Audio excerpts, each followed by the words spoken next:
And what normally is the longest show of the year, we have no idea what the bleep we're doing. Well, the season's not over, so it makes it difficult to do previews. Are we muted or the headphone app not working again? I mean, you're not plugged Oh, in. there we go. No, man. No. It's in and out. You have to pop it. Yeah, it should be good as long as it doesn't move, but it'll move. Yeah. It's going to be an interesting show because some of the matchups haven't been defined. The playoff matchups haven't been posted. So we don't have all of the information. So we're going to make mistakes. Like last week when I thought AJ Gomes was on benchwarmers. Yes, I know. It was I Nick know, Gomes so did I. Rizzo, which is worse because he's gone all year. I know. He's gone for the rest of the season. So, yeah, we're going to make mistakes from here on out, folks. There's a lot of stuff to go through. We have imperfect information. So we're going to try our best. There is one thing Do we we can have a confirm. script for this week, by the No, way? we don't. Because I thought we were doing What? playoffs. There's a Yeah, script because for I was the going to say, show? I opened up the one from last week, and it's not updated, and I was like, wait a No, minute. just here. Give me the first topic. Let's go with that. 35 plus, recap the final. Wow. So, yeah, if you do win, and for those of you listening, this is useless to you, but if you do win, you will win a trophy and a banner. Are we doing banners? Probably. Probably a banner. Mo, and can you put your face right approximately where the FPF logo is? Because theoretically, it should see through you. No, it doesn't. No, No, it it just looks stupid. it looks gold actually on the screen for some reason, but it's actually FPF green. elements. It's green. elements. Wait. Let's. I got this. So Hold you'll on. get a championship T-shirt. I'm gonna turn off chroma for half a second here. Okay, so everyone bear with me. All right, that's what it actually looks like. Oh, that's in real why. life. Okay, I get it. Yeah. But when we chroma it out, it turns Wait a into second. Like, this isn't that's not the backing wall for Mo. that. No. The shipping container is painted green. I knew it.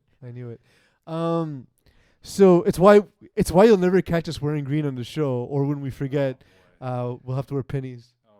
Remember when the pennies were We have- green we and we have- literally we have couldn't an wear issue. pennies either? What's the issue? We forgot to get for the two teams in the female divisions that will win the proper. If we're doing both languages, right? I don't. Are we? I don't don't know think that we we're are doing. doing both. I don't think that we languages. are. Okay. Just anyway. Les champions, same thing. Well, the spelling of it. Yeah, I know. Shut up. Yeah, I know. Listen, Anyway. man. This has been a complete chaos here, disaster for the show. We have no idea what's going on. Yeah. what's So going for those of you listening, and no one let me do this, even though I'm the only one doing my job properly. Mo held up the T-shirt that you'll win if you do win an FPF championship. I have got them by working at the finals. I have not yet won my first. Eagle, you don't have one either, right? Having won any? I got close, Yeah. and I refuse to take one. I take the. You That was take them last all the spring, time. right? They're Megan's pajamas. Yep. Yeah, I got one, and I literally got it for her, and even then she wears it from time to time, so it's basically useless. They're all my pajamas. It's fine. It won't stop me from beating Iggy soundly this year, so we'll win a championship that way. Make me really happy. How's it going, Mo? I'm well. Fasting along here. We're in week 2 officially. So, like, I don't understand. The idea is you overpay for a social media platform, and then you get people to pay to create content for you. I don't understand. I'm very confused by how Twitter works now. Also, Yes. you need to pay to vote in polls. That happened today. Yeah, I don't know what's going on, man. So, but Twitter- like, wasn't this to do championing democracy and free speech? Yeah. Literally Our boy- not free speech. Our boy Elon is really trying to monetize his worth on Twitter now. Meanwhile, Eags, Porch is still waiting for Cybertruck. Yeah.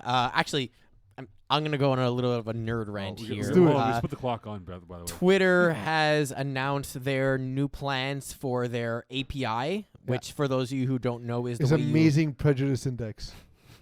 That's actually a great name. Not bad, right? It's the way you programmatically connect to Twitter. So without actually having to open up the app and go through it, it's the way you kind of, through technology, connect to the data layer that they have and extract things. They have decided that they're going to create multiple tiers. The first tier, which is free, is what is described as write-only. So UPs, as an individual, can use the Twitter API to post new tweets. To create content for them. Correct. Yeah. But you cannot retrieve any tweets from anyone, including yourself. In order to do that, that costs you $100 a month. Fantastic. No. It's a bankruptcy play. It's bot 101.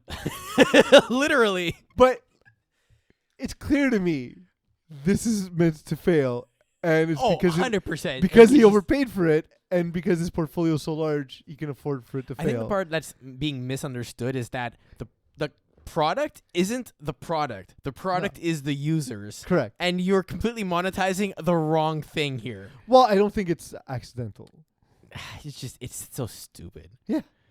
Like every part of me is just upset, but I digress. I'm not. It's just for me. What's funny about it is that you go to Twitter to get involved in the shit show, right? Like whenever something effed up is happening, you go to Twitter to see what people are saying. Yeah, of But now course. the shit show is actually Twitter, so you're going to Twitter to see more feces yeah. and more diarrhea. It's pretty fun. Be flexed out. I'm enjoying the final days. Yes. So before we leave Twitter. Okay, so we have no idea what the hell's going on today. What do you mean? I just did a rant to I buy know. you time. I know. We're gonna preview. This is what we're gonna do. We're gonna preview the games this week because there are still Week 13 games left for Divisions 4, 5, and 6, and for what we know for the playoff matchups in Division 1, Where do you want to start, just so I can open my tab? we'll go Division 4. All right. We'll go for 4 rights from the big get-go.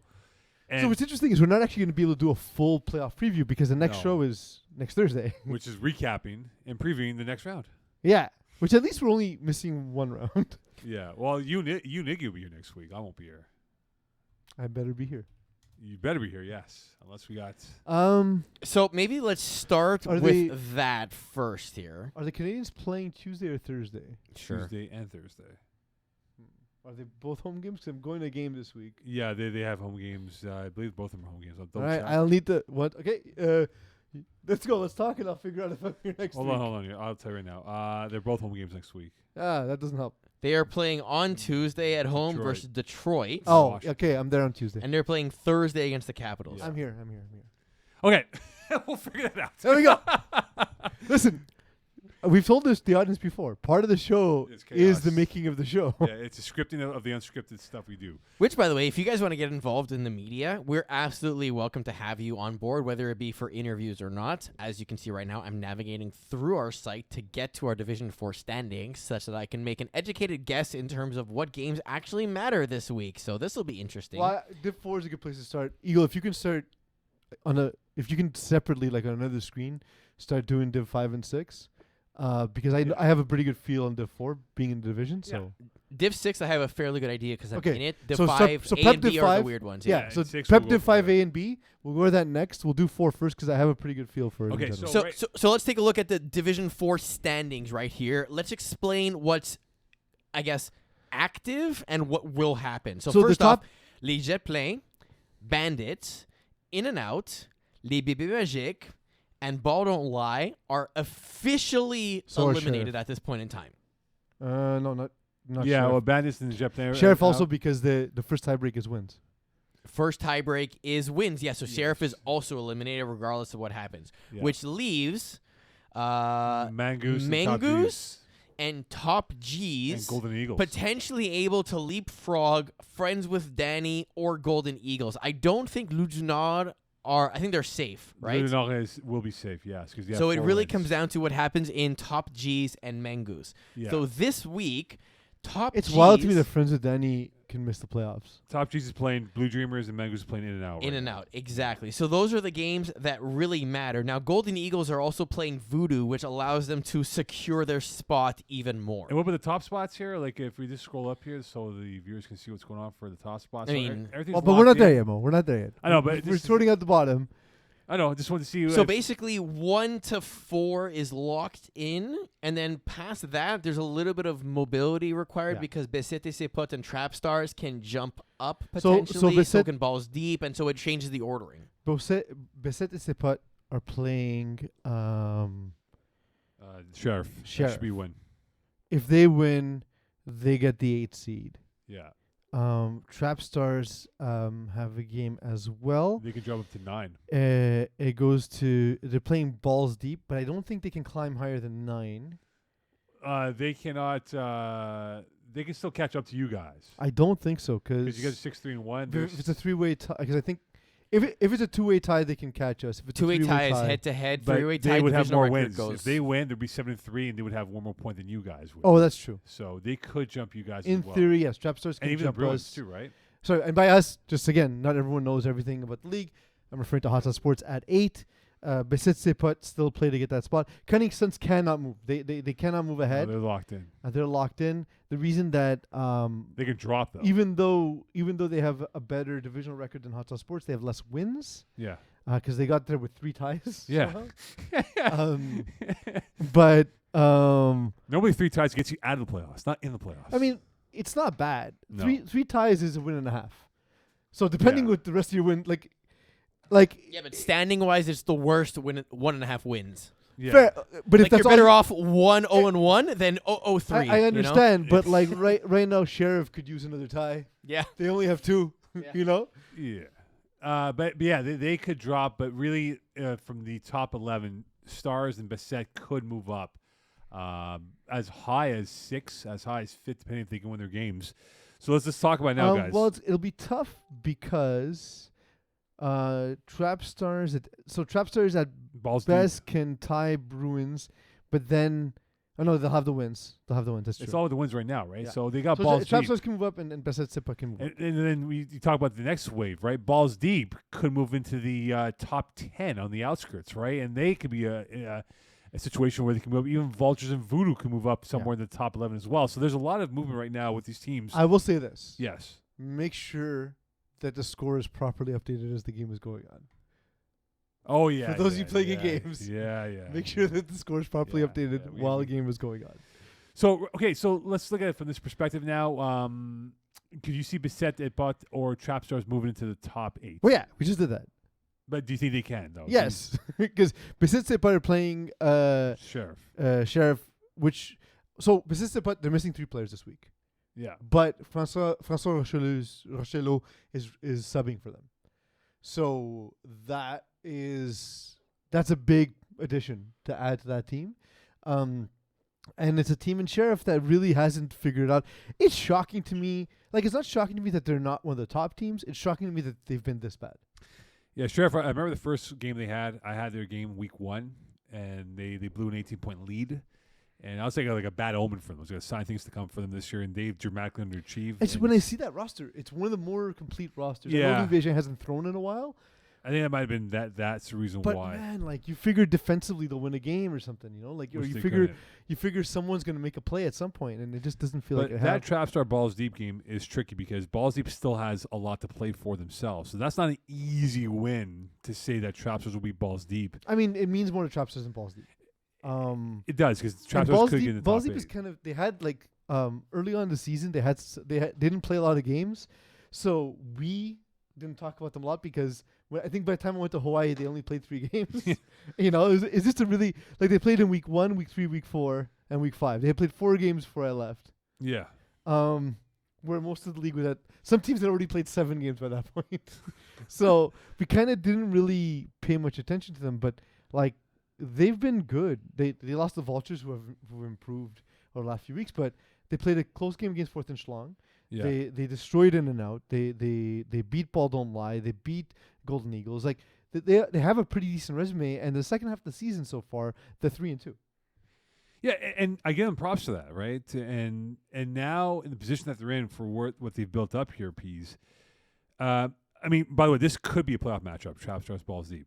Yeah. It could be a playoff matchup in round number 1 here. But you know, Weir is a guy that I really liked as a quarterback. You know, I've praised his travails in the co-ed divisions in years past. He's looked much more calm now than before in terms of where he was in the first half of the season. That said, like, you know, a sub 100 quarterback rating, 29, 3-to-1 touchdown interception ratio is fine. Yeah. But you figure with his natural ability, he'd be performing better already at this point in his career. Yeah, and this let's not forget too, right? They don't have Isaiah Lard on the roster. They lost him, unfortunately, due to the suspension back in early March.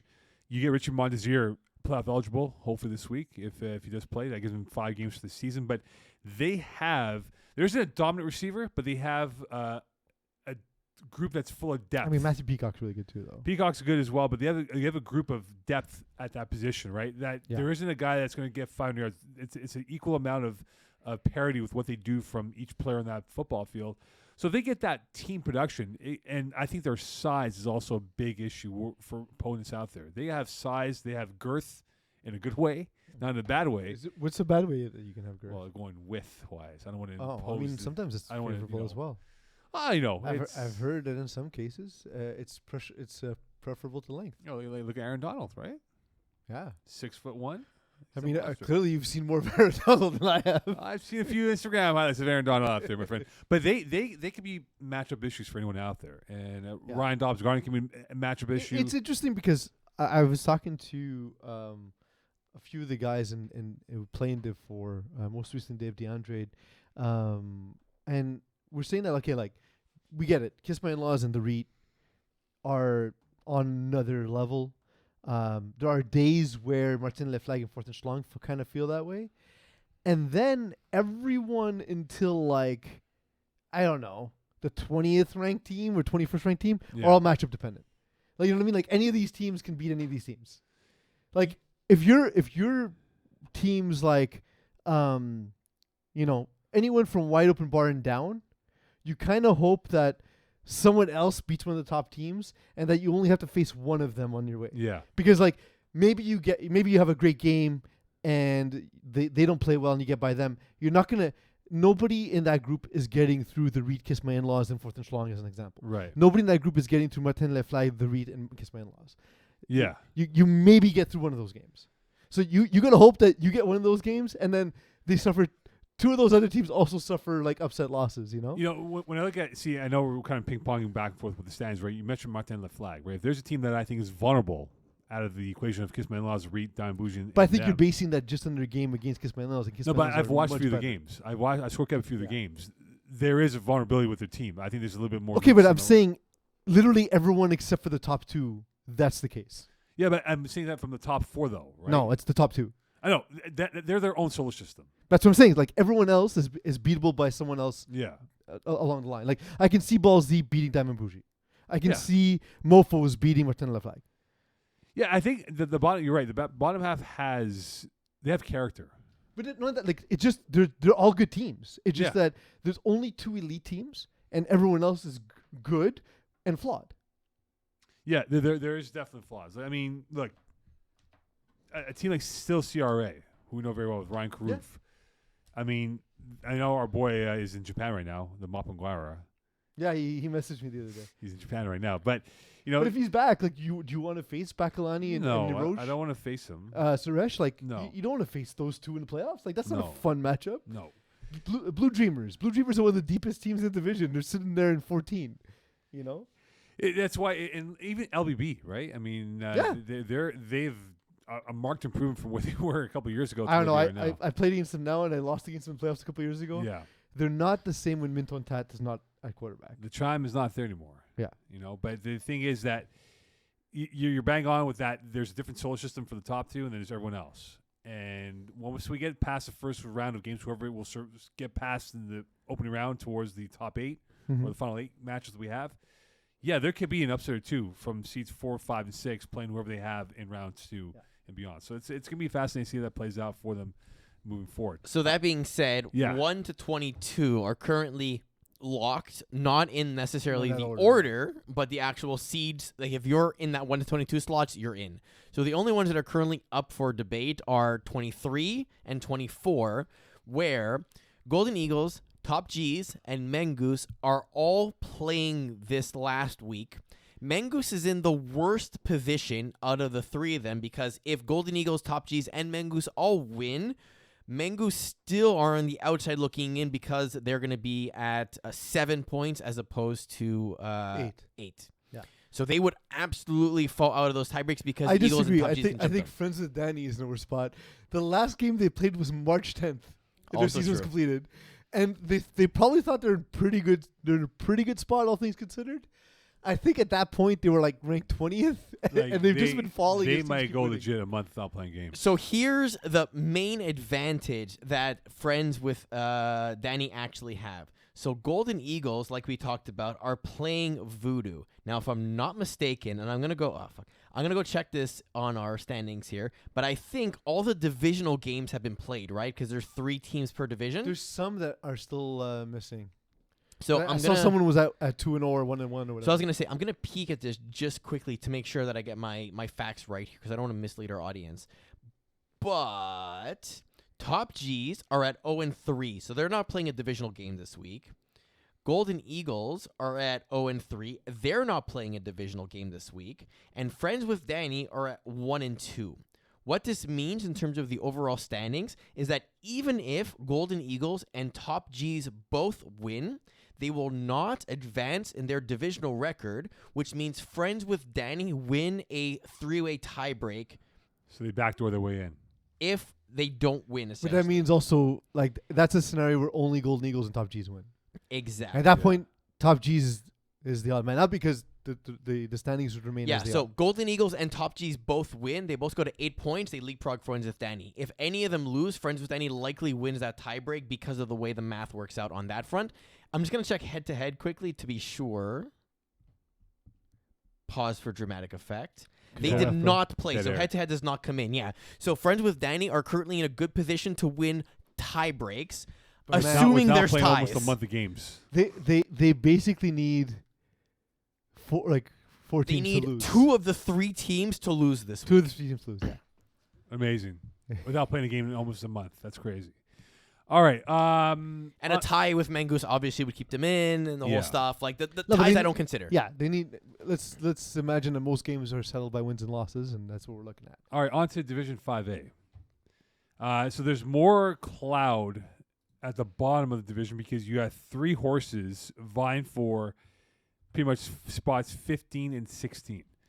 So right now in the red area, you got Tip Top Shape, Him University, and the Speakeasy all at 2 and 7. Tokyo Sandblasters currently hold the last spot 16 at 3 and 7. And above them, Buffalo Wild Wings, Le Petite Carotte, Clink are at 3 wins each. But Buffalo Wild Wings have that edge that they'll be in the playoffs because they have that tie. But right now, the Petite Carotte, Sandblasters, Speakeasy, Him University, Tip Top Shape are all fighting for 2 spots with 5 teams going at it. Wouldn't it be crazy if Glory Boys at 1 and 7 with 2 games left managed to make playoffs?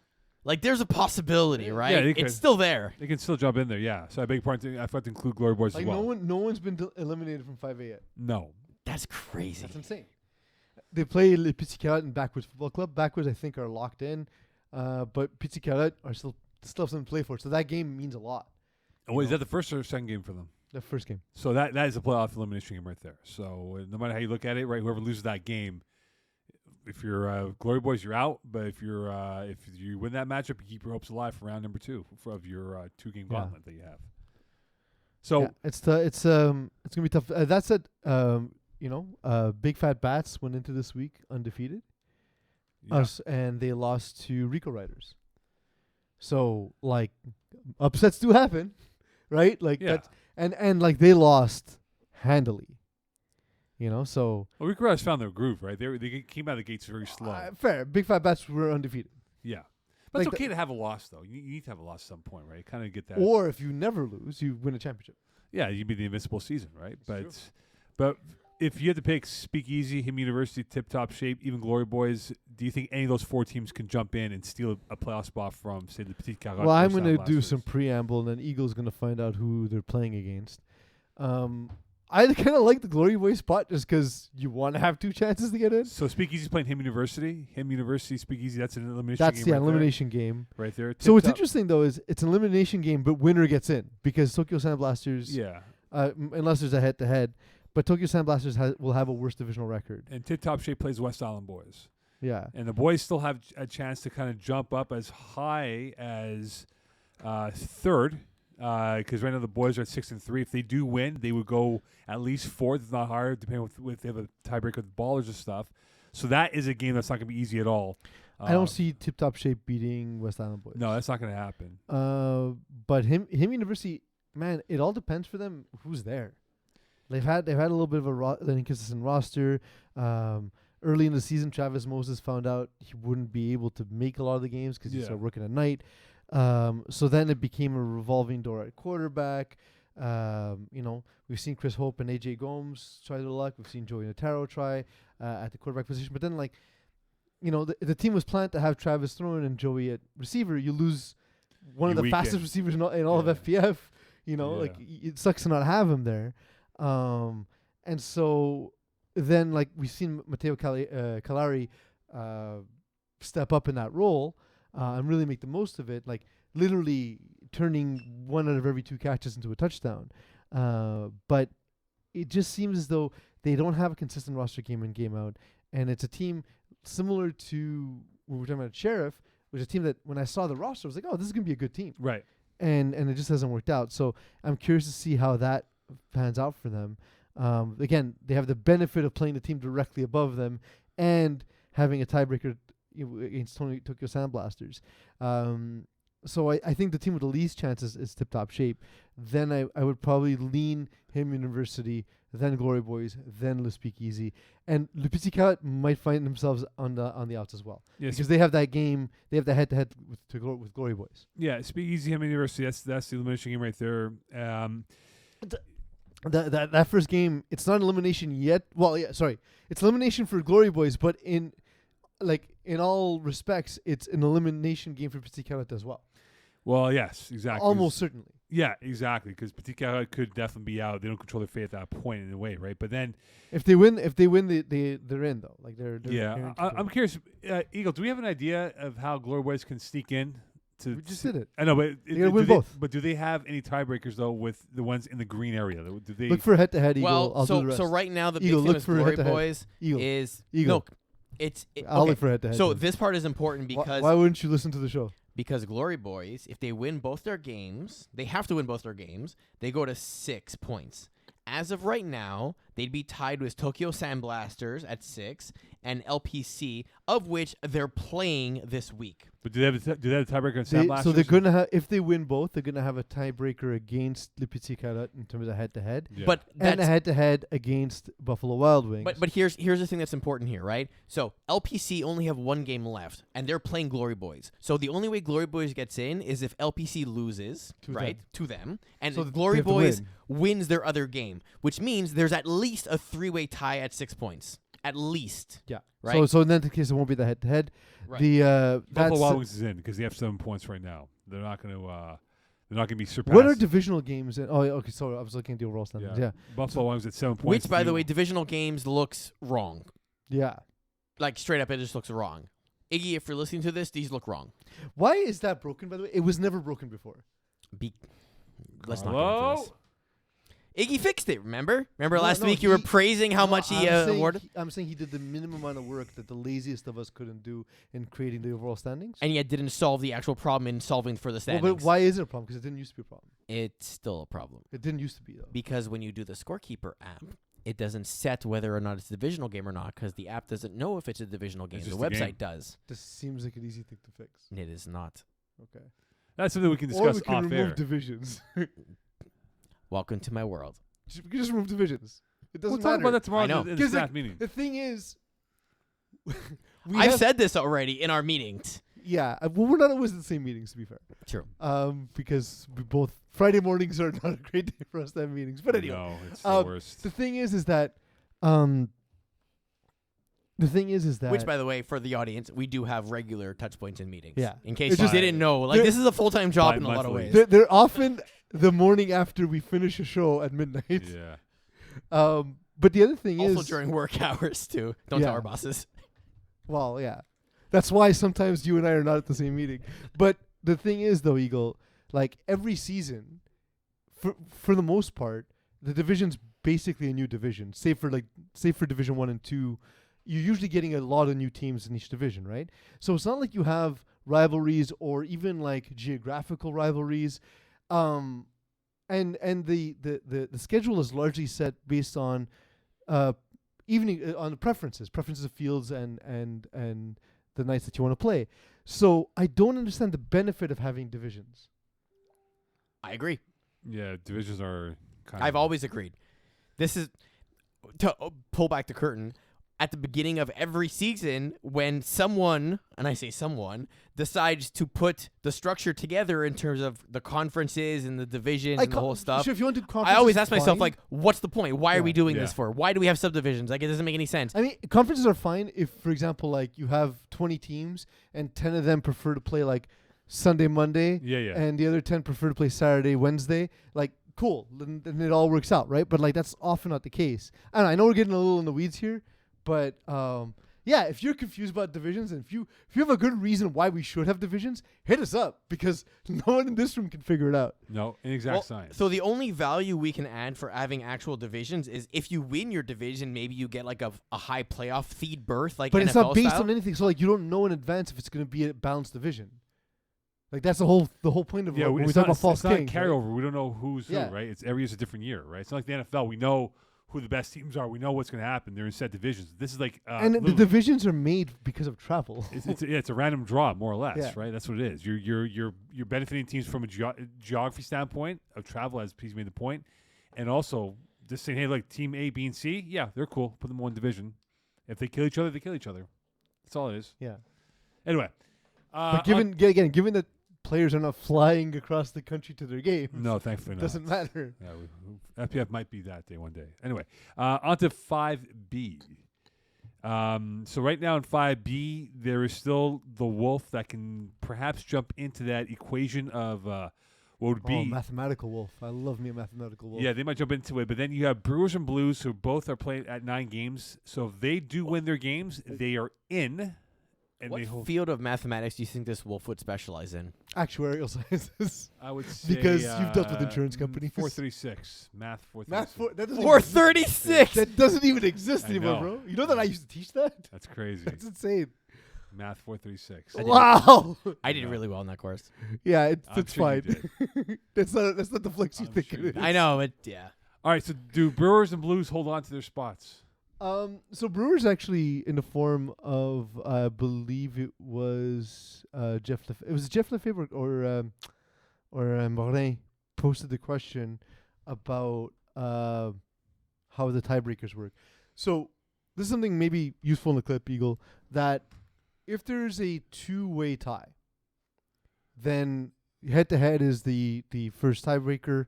It's always wins and then head-to-head and then divisional record and then points against.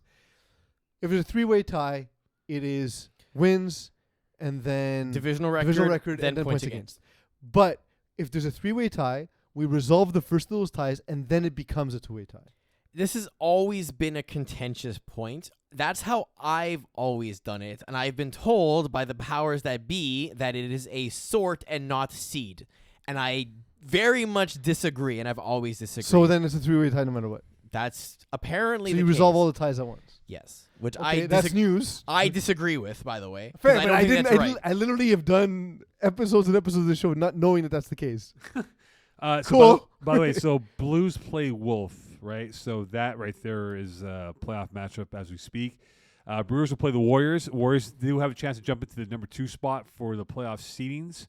And then you look at the other teams involved. Himu's done though, right? They can't get in. Himu is they played 10 games. Unless it ends up being that's where it's No, but even then, they don't have any tiebreak. But the thing is, if it ends up being a 4-way tiebreaker, right? That won't matter. It won't matter because they have. I mean, I guess it depends if Blues give up a ton of points. Yeah, Oh yeah. So the Brewers have the tiebreak over Himu no matter what. yeah. I guess it's not a divisional game for Blues and Wolf. Like their game is not a divisional game. It doesn't look that way anyways. No. But again, the play divisional each games other. are fucking stupid. Like I'm literally in a group chat right now with Iggy, and he's saying like, yeah, some teams in Div 5A play more divisional games than others, and I'm like, that's dumb. one of the reasons it doesn't Why make would we sense. do this for? That So you're giving a is- team an inherent advantage by allowing them to play more of those games. Correct. Yes. Yeah. Because actually, depending on how you look at it, it's more statistically significant to have more games, which is Yes. more likely, which means that it's more volatile if you play less games, which means if you win those less games, you're actually advantaged in this case. Does that make sense? Not specific. Not really. Or not disadvantage in really. that case. Look, Yeah, but I'm saying more games is less variance, so therefore you have more control. but I was gonna You're say right, yes. if you play 4 divisional games, Yeah. you have a chance of going 0-4 to 4-0. But If how you do play you- 8 divisional games, how the do you chance of handle- going perfect is very low. How do you right? handle 3-1 versus 3-2? 3 percentage? Yeah. 3 and So 2. wait. So we don't use percentage for standings because we have points, Mhm. but we use percentage for tiebreaks. Yeah, it's in the for NFL. divisional record, Yeah. yes. When you play the different type of games, yes. 750 to 6. It's not his 66. fault, but Carlo. Yeah. So a 3-1 team would do better than a 3-2 team. That's Yeah. stupid. Yeah. 600. Now, to 750. this is the better one. But it doesn't make sense, I know, Mo. I know. A 3-1 team would do better than a 5-3 team or 5 and I feel like 14. it's become like a ranting Think of, about that. of frustrations of the season long's worth of. Yeah, it feels like a lot of things we didn't Of we wanted to dead resolve ends. and didn't resolve, and we're realizing it now. Yeah. No. I said this in January when I said, can we have a meeting to understand our divisional structure and our playoff Okay, structure? so let's put Did I that skip to the that side. meeting? Let's focus. and we are March 30th. All right, let's focus in on what we have now. We can do that for the spring season. But all right, right now. Sure. No, we won't. No, Mo. we I won't. know. I'm trying to brush this So- out of here. Blues play Wolf. Yes. So I think Brewers are essentially locked in Brewers are in a strong position. because they have the divisional game, and Blues and Wolf aren't playing a divisional game. So no matter what happens, it's going to be there's going to be a 3-way tie with And a Brewers have 2-way the tie at 6 points. So they'll no matter what they're above Blues no matter what they're above him. Sorry, they're above Blues if they lose. Sorry, let's start again. If Brewers lose and Blues win, Blues jump Brewers, but Yes. Brewers will be ahead of Wolf and ahead of MU. If Brewers win, they're in. They're in. Yes. If Brewers lose, Blues lose, and Wolf win, Brewers still have the tiebreak over Wolf, still have the tiebreak over MU, still have the tiebreak so over right now Brewers Blues. have the leverage. So Brewers, the worst they can finish is 16th. Yes. Brewers, by the way, you've been in this league a while. I don't think you've made the playoffs yet. So much like Lessec getting their first ever win several times, congratulations on making the playoffs. That's awesome. They're in prime position to make the playoffs. No, they're in. I know, but They're clinched. officially they'll be in. No, they're right. clinched. It's official. So they're in. They're in. All right. Eagle, Yelling at Iggy. okay, can you participate in the show, please? This is a lot of work to do live. Yeah, we're trying to. Improv standings is hard. Yeah, since we don't have the playoff schedule, Our Brewers clinched. We'll wait. yeah, we'll go dead air right now. Brewers are. I love that weapon mode because Eagle hates dead air He more hates than so anything much. in the world. He gets so angry at us. He gives us the look, and then he's like, "You guys do this for a living, right?" Yeah, Hold on. I need to check something here. Yeah, Wolf. he's because trying to- Blues and Wolf are not in the same division. So No. if Blues win, Blues jump Brewers, but Brewers drop down to 16. So I. If Wolf wins, then Brewers are still above Blues and Wolf, and Brewers no matter what are above MU. Okay, so wait. Let me work this out in my mind here. So if Wolf win, they go to 6 points. There's a 4-way tie. He just said it before. I know. I'm going Steve through my Martin mind. also was a prop comic. So Wolf win, I'm 4-way fascinated. tie. It's amazing. Brewers win tiebreak because of the divisional record. Blues win. They go to 8 points. 2-way tie at that point. Brewers, did they play him? Oh, I guess that's the one way if they Yeah. Brewer, him won, so they would get so eliminated. they don't have a head-to-head tiebreaker. They don't have head-to-head against So him. that So they the- need Wolf to win in order to clinch. Okay, so they're not clinched. No, They're Sorry, not clinched. Sorry, Yeah. Brewers. Yeah, Brewers. Yeah, that's why they're in pole position, Yeah. but they got the Warriors.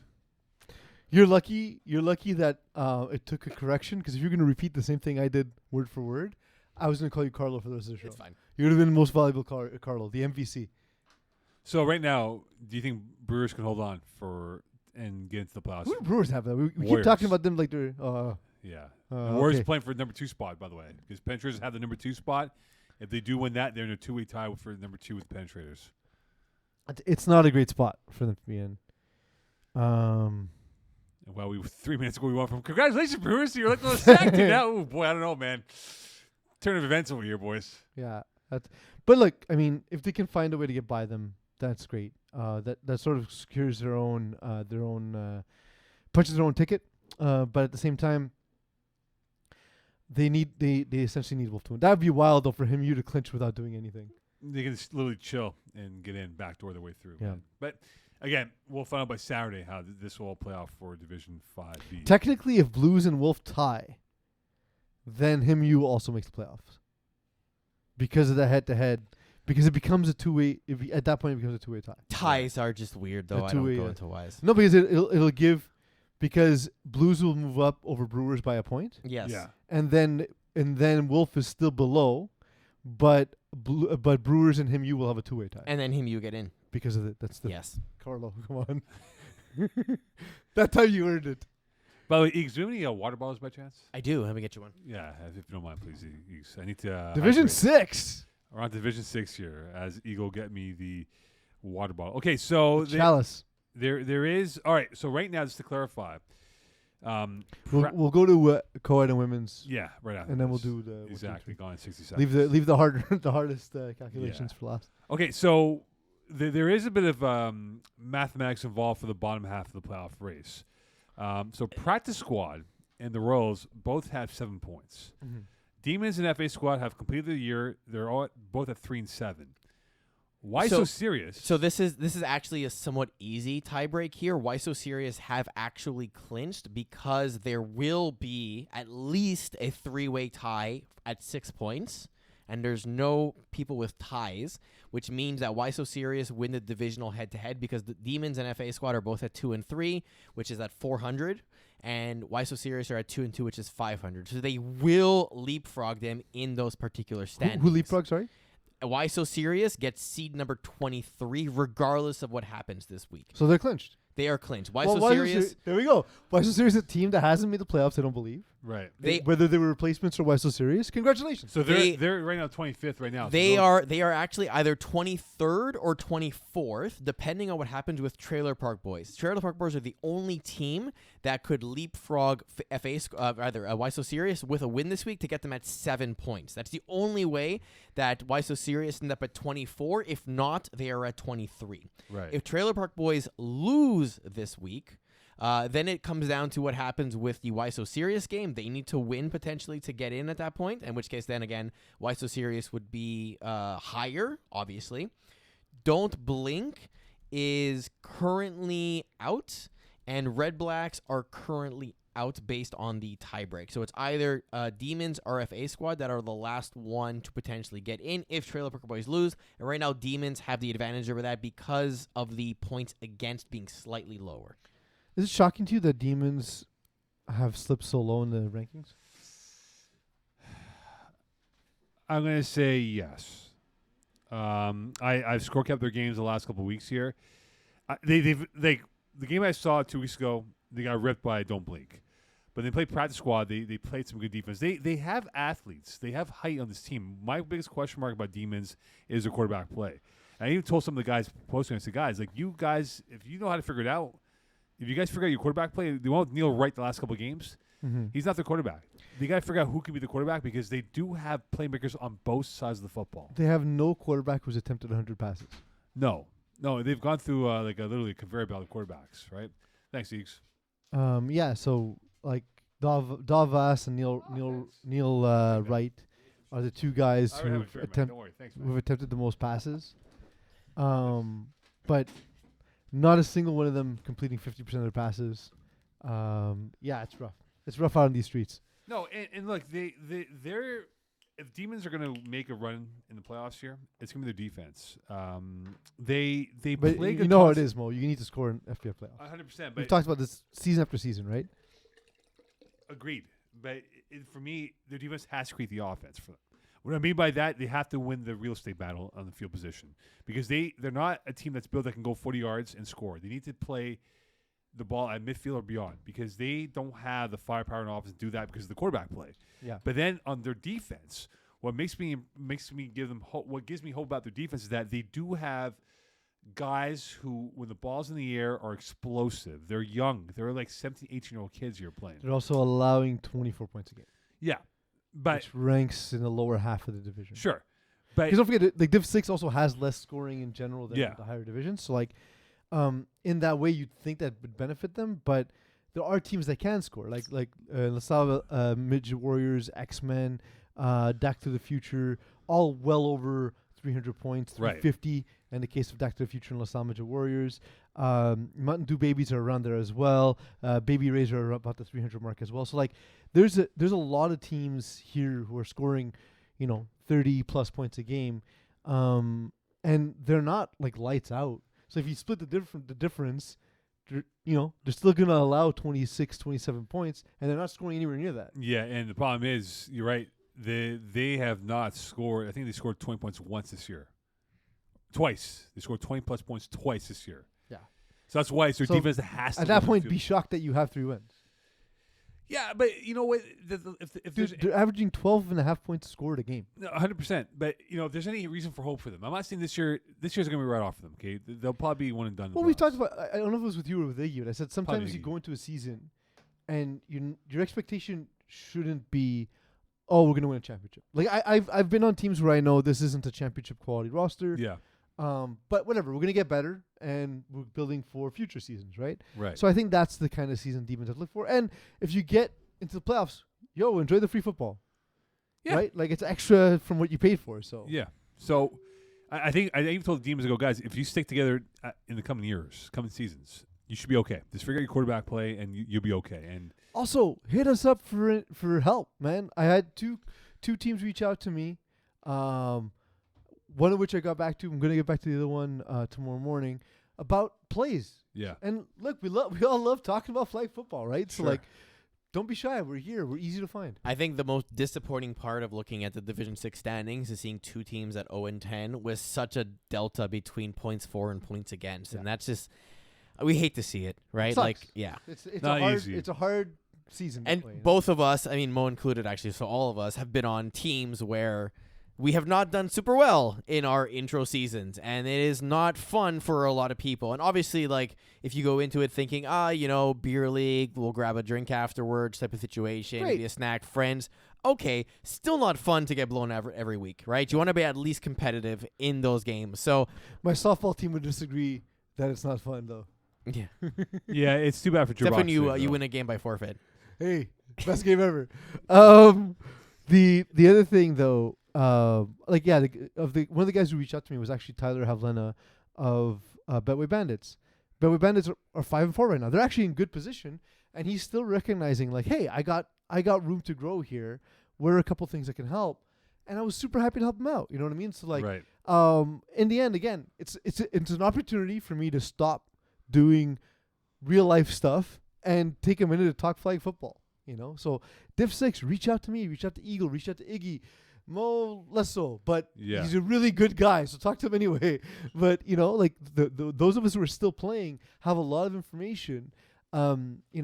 If you find me obnoxious, that's fine. A lot of people do. Talk to Eagle. If you find both of us obnoxious, Talk to Iggy. talk to Iggy. Find somebody who knows something about this league. We're all willing to help. I've been helped by guys like Kevin Wyeth, Dan Lazara, guys who played high divisions who a lot of you might think, oh, but these guys don't want to talk to me. Everyone wants to talk to you. Our opportunities to talk about flag football are what we live for at this point, you know? That's it. We're a community. Absolutely. That's what it is. We're a We are a community. legion. Exactly. Coast to coast. Great Christmas A movie. boom! All right, on to women's. On to the women's division. So are we going to do a playoff preview for women's here? Or because it is completed, the season, do we have the playoff confirmation for who's playing who? Because I don't want to give off the wrong information, especially if Ghosted and UKTR are at 3-7, and we might have bleeped up on that in case. Well, we can sort the standings. That's not an issue. Yeah, I just want to make sure before we start doing playoff previews for these games here. Eagle? Ghosted did play Stars. And who won that? Loading. I think Stars won that game. So we're okay. Stars won the game 30. So we're locked in. So And check tiebreak between Bees and Fleur de Lis just to be sure. yeah, that's where I got to make sure about that. Even Bruce and I'll do Moya the production work. How's that? Or I can switch to your How do we face. not have You know what? these? Fair. Fine. You know what? Fine. Let's play your game. I'm going to open it up on myself. No, Bees beat Fleur de Lis. It's okay. I can wear two hats. So, It's like Sherlock Holmes. You wear one forward, one backward, right? yeah, Bees won against Fleur de Lis, so that seeding is correct. And the only other one we have to resolve is Brut and Montréal U, Yeah. who played in week 8, and Brut won Yeah. that game. So So it they looks should good. be ahead. So, yes, the standings I as they do are know- represented are correct. I do know Iggy was sorting through some of the head-to-heads in the divisions. So these today. are correct standings right now, the way they're represented. Mo. So Okay. 1-8, 2-7, 3-6, So we're set. 4-5. So we're set. Ghosted, Torrance, Fit Squad. Thank you for your time. We'll see you hopefully we'll see you this next spring season. Yeah. Okay, so Le Bleu, UKTR, this is the ultimate, like, king of the queens of the queens against the upstarts UKTR. I don't hate it. Like it's an uphill battle for sure for anyone. We talked about a couple weeks ago is that there's basically a top 4 or 5 teams, Yeah. and then it's tougher for the rest of them. It'll be tough for Stars, but Stars they've scored okay. They've been pretty good all season. They lost them 34-8 to Le Bleu. Of course, but look, it's a tough matchup, right? Like Yeah. you drew a heck of a matchup. Les Bleus are a machine. They score more than anyone, and their defense is ridiculous. Them and Brut are probably the two most complete teams in the division. Yeah, and I just don't know where they have a matchup edge. You cross the board in defense or the Les Bleus offense against the defense of UQTR. I mean, right now you had 5 players on Les Bleus who had 5+ touchdowns. Pick your poison, right? You're not going to stop them. Maybe contain them and pray to the football gods that they get something. Sorry, something good. So I'll take over for a second. Mo, I was going to say on the one advantage they have is the height of Alexandre Fournier. Yeah. She scored 14 touchdowns in the season. She is a matchup nightmare. She's an absolute star. Yeah. Her and Gabrielle D are a very good 1-2 punch on this team. I'm curious to see if they can have an impact against a team like we said. Cool, you have 2 great players, but Les Bleus are just great at every position. She's a great quarterback. Unless she glitches and has one of those games where she throws 2 INTs that you convert for points, that's your... Or even just because don't forget, you essentially have every drive is broken down to 8 downs, right? So if you can stop them from getting to midfield consistently, that's another way where, if we look at Sandrine Gouveia-Huot, she only threw 5 interceptions in 9 games all season long.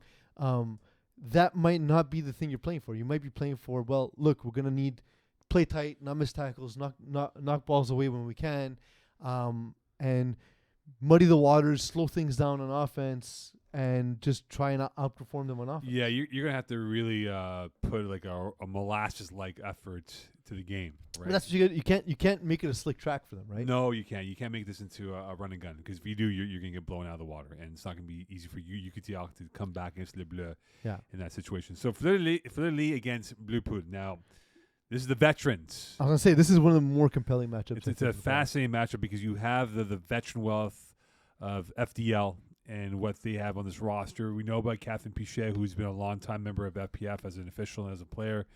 Vanessa Beers picked up her rhythms now as opposed to the first half where she got off to a slow start. But then you think it's so wild to see how it came back for her, right? Like we were talking about when she first started, memory, like, right? Man, maybe it's too long away from the game. And it's and muscle memory, though. But we talked about it when we talked about Div 4, how what's his name? Louis Végin struggled in his return to FPF. And we said, maybe that was going to be the case for Vanessa when she first came back. But, man, we look at these last few performances, quarterback rating of 146, 105, 129, 136. Come on. That's amazing. Vintage Beery. But then you have 2 players that have 550-plus yards catching, right? Sauvé, Desjardins, and Carrière combined for over 1,000+.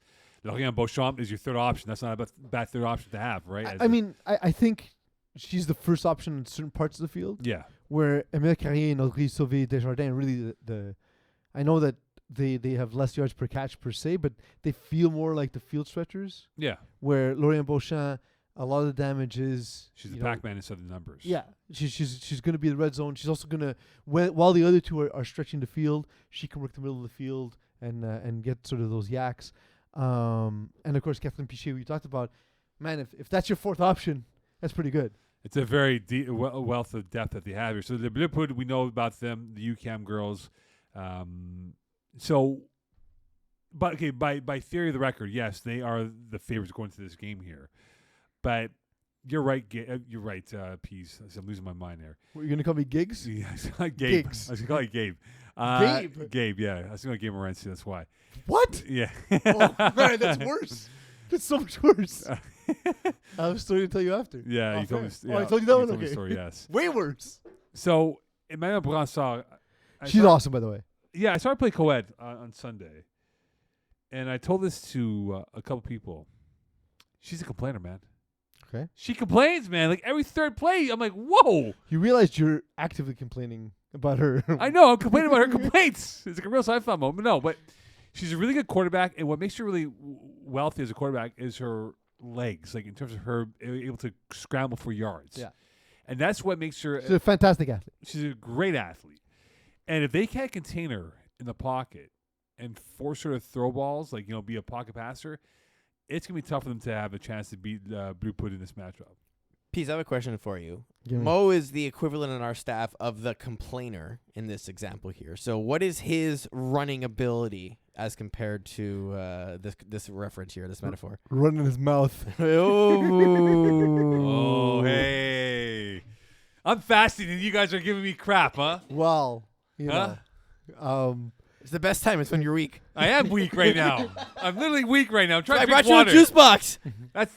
That's Rob's kid's juice box, not my juice box. Now it's yours. not anymore. I don't drink juice box. Keep it back in the fridge. I don't drink this, please. Keep it for later. Oh. Maybe I'll have it. It's true. I've heard how apples are unhealthy. Yes. And It's 100% made from concentrate. Oh, concentrates. Yeah. Sugar. Oh, there you go. She's going to take it. She's going to devour it.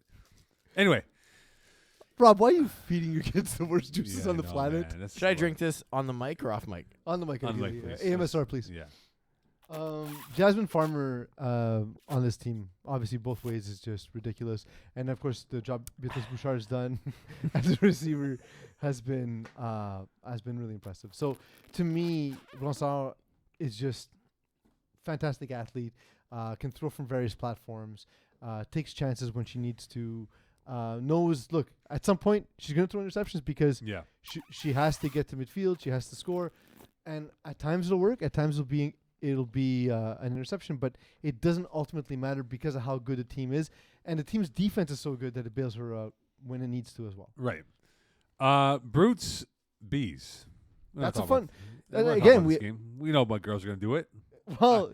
I already so got you're them in the what you're roadshow. saying though, is that you should never be the broadcaster for Concordia because you think Sarah Parker overrated.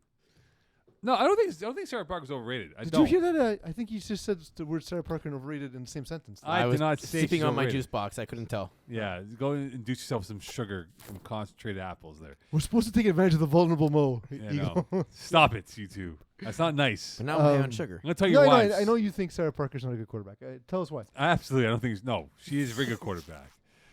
Look, you're right. I think this is an opportunity now for Sarah Parker where she might be down on the count of the fact that, look, she's been one of those quarterbacks we've had high hopes for. But now you're playing a Bruce team led by my favorite homegirl, Maud Lacasse. This is a massive game for Sarah Parker. If she can beat Maud Lacasse, I think that opens up that confidence for the Bees to say, yeah, we can run the table and run this. I do have a follow-up on that specifically because I'm Yes. looking at the receiving stats for Bees right now, and I Yeah. see a lot of targets on a lot of people and not as many receptions in some cases. And I say some cases, I mean, there's like 2 or 3 people specifically that have a lot of incompletions, let's say, towards them. 80 targets is massive for Emily for Bronte. Bentler.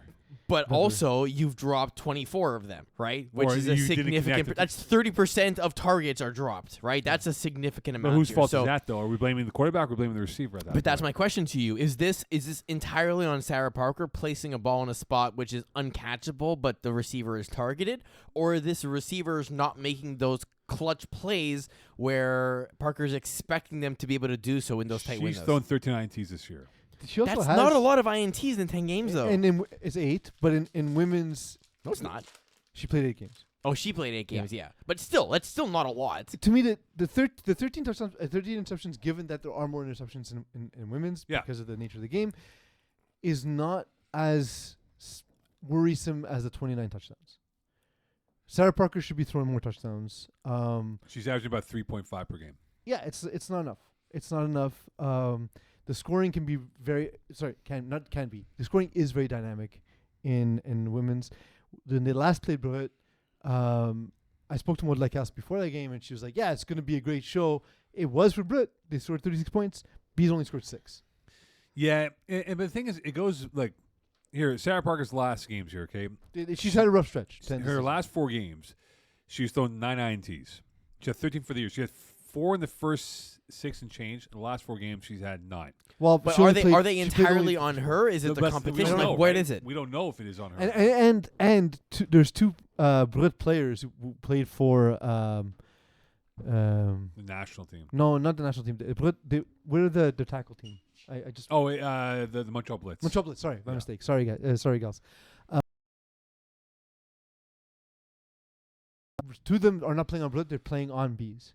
Yeah. And so you would figure that this would give some depth to bees if that was the issue, but I don't know. It seems odd to me that they couldn't keep pace with Brut. They couldn't convert. Like Sarah Parker throwing 20 completions, but then only throwing one touchdown. Like it feels as though just all these drives were wasted. Yeah, and is this sort of like it's what it is? And again, it's unfortunate we can't be there for the games as often as we desire, but it's sort of like a pitcher in baseball that goes 9 innings, has like 10 strikeouts, and your office only produces like 2 runs or like 1 hit, right? And you lose like 2-1. And for me, like when I play quarterback, I don't love interceptions. Yeah. But if I throw an interception in the end zone, it's less frustrating than a drive that just ends on 4 downs. Right. You know what I mean? So like, I know what you mean, Mo. Like it's the team on the whole is It's a not wasted connected, effort. right? Like it's missing something. It's a wasted effort. Yeah. Yeah. It's wasting a great start by a pitcher and Yeah. an analogy, right?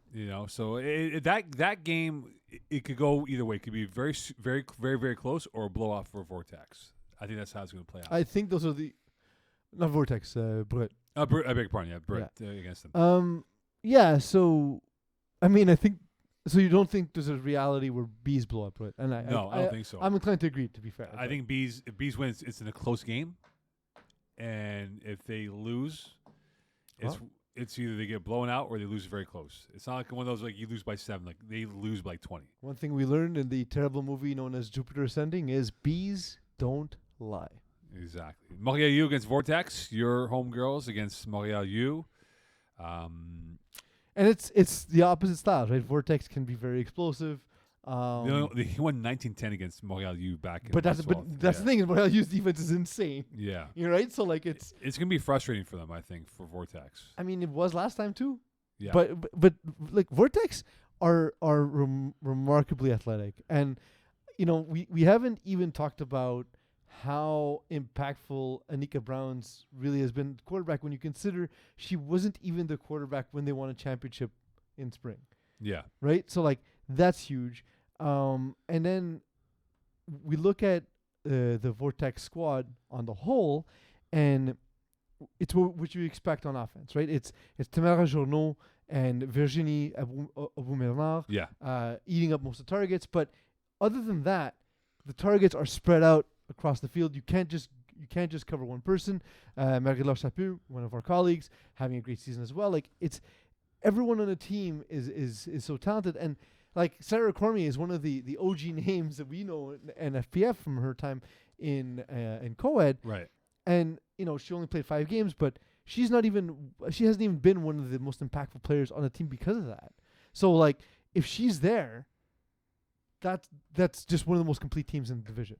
Yeah, it's one of those things where I look at these two teams here that it's going to be one of those muck-up games where if Montreal is going to win it, they're going to win. Similarly, I can see Vortex going twice early, and then Montreal being behind the 8 ball, and given the fact that they have a proclivity to play defensive style, I think that's a game where it gets away, and there's a chance, not a great chance, but there is a chance where Vortex wins a blowout here. That's the thing, though, right? You're right about that. That it's a game flow type of game. Yeah, right? if Vortex flies out of the blocks and scores 2 quick touchdowns, Montreal is not built to score 2 quick touchdowns in reply. They're built to score 2 touchdowns in a course of, say, the first 20 minutes of a game. Yeah. But they are not built to score 2 TDs in the first 8 minutes of a game. It's that slow build, right? It's like building up. It's like when you're a big barbecue connoisseur piece, and it's like when you do the smoker, you don't put it in 5 minutes before the guests come in. Like, if you want to poison them, yes. Yeah, exactly. You put it in 12, 14, 15 hours before they come, and you for brisket or right, pulled exactly, pork, yeah, right. So, the same thing. They're sort of like that brisket pulled pork, where it's a slow burn for them, and then once they come to life, it's a great taste. And that's what it's going to be for them, right? Right. They're going to be. It was a long walk to get there. Yeah, it's going to be a long process, but they can be a great taste for them to get that opportunity going for them in their favor. How's the fast going for you, Mo? It's going well for me, friend. See, I'm thinking food here. It's like subliminally thinking about food. I was going to say. It's like I'm thinking about brisket. Don't you eat we got to get you some brisket as soon as your fasting is done. Yeah, we'll get some black bean burgers too. Oh, it's true. You don't eat meat. Jesus. Well, this time I can use eggs. Of course, exactly. All right, on to women's 2. So it is the 5 versus 12, 6-11, 7-10, 8 versus 9 matchups. So the top 4 do get a bye into round 2. So we want to congratulate. Oh, by the way, Lilou and Extreme Bullets, thank you very much for your participation. Hope to see you next season. So Carababes, Lixnet, Red Nation, and Phoenix all have buys. They're 1, 2, 3, and 4 respectively. So Le Hibou against VC Cubs. I'm going to check a couple tie breaks Yeah, here please, just make to sure be we don't, sure on this because you never know. Yeah, we don't want to give off the wrong information. So first, let's talk about Ibu and Wildcats. Well, let's talk about the ones we know, and you can confirm the rest of the standings. So I was going to say, Ibu and Wildcats did not play each other, which means it goes to PA and Ibu win. So that 5 and 6 seeds are correct. Yeah. Then let's talk Cavaliers. Well, no, let's talk about that game, and you figure out the rest. Well, no, Yeah. because I got to finish the entire standings. I That's know. why. Figure it out, and then talk about it when we finish. So yeah, so previewing this VC game. Cubs is... Why don't we preview the game while you do that separately, so we don't waste time? Because I got to make sure that... Do the that 12 quietly, and then we can talk So about the we'll game. we'll talk about the Ibu is 5, VC Cubs is 12. Let's talk about that game. All right, we'll do that, That- as you figure out the next matchup there, Eeks. Okay, so Libu against VC Cubs here.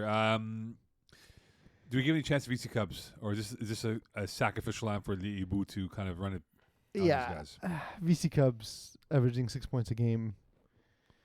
It's tough, man. They've been shut out 3 times this season. I didn't see enough from them.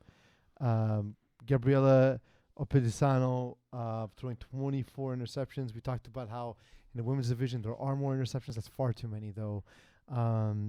Not completing half of her passes. To me, there's just not enough offensive firepower.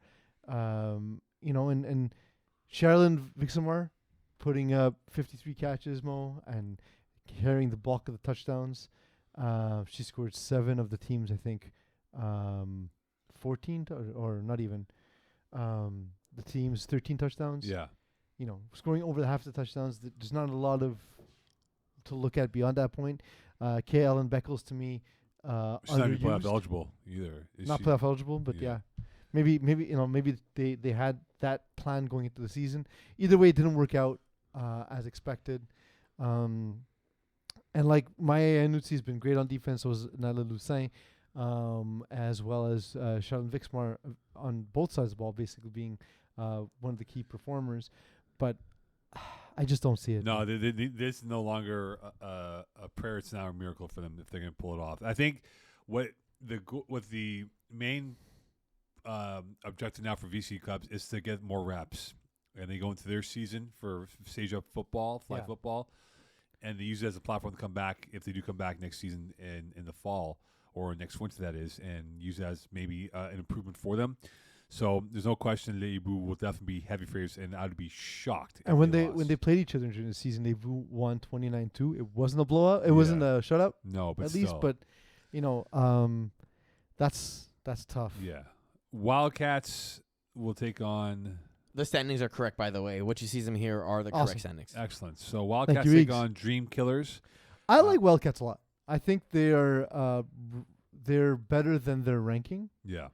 I They think lost to Dream Killers by 23, by the way. 37-14 week 1. Yeah, but that's the thing is, like, if you look at the way their seasons played out, they became a much better team in the second half. They went 1-3 to start the season. Yeah. So I think it took them a second to find their footing, but I put them right behind sort of Carababe and Linkset. I think they're about as good as Red Nation, if not better.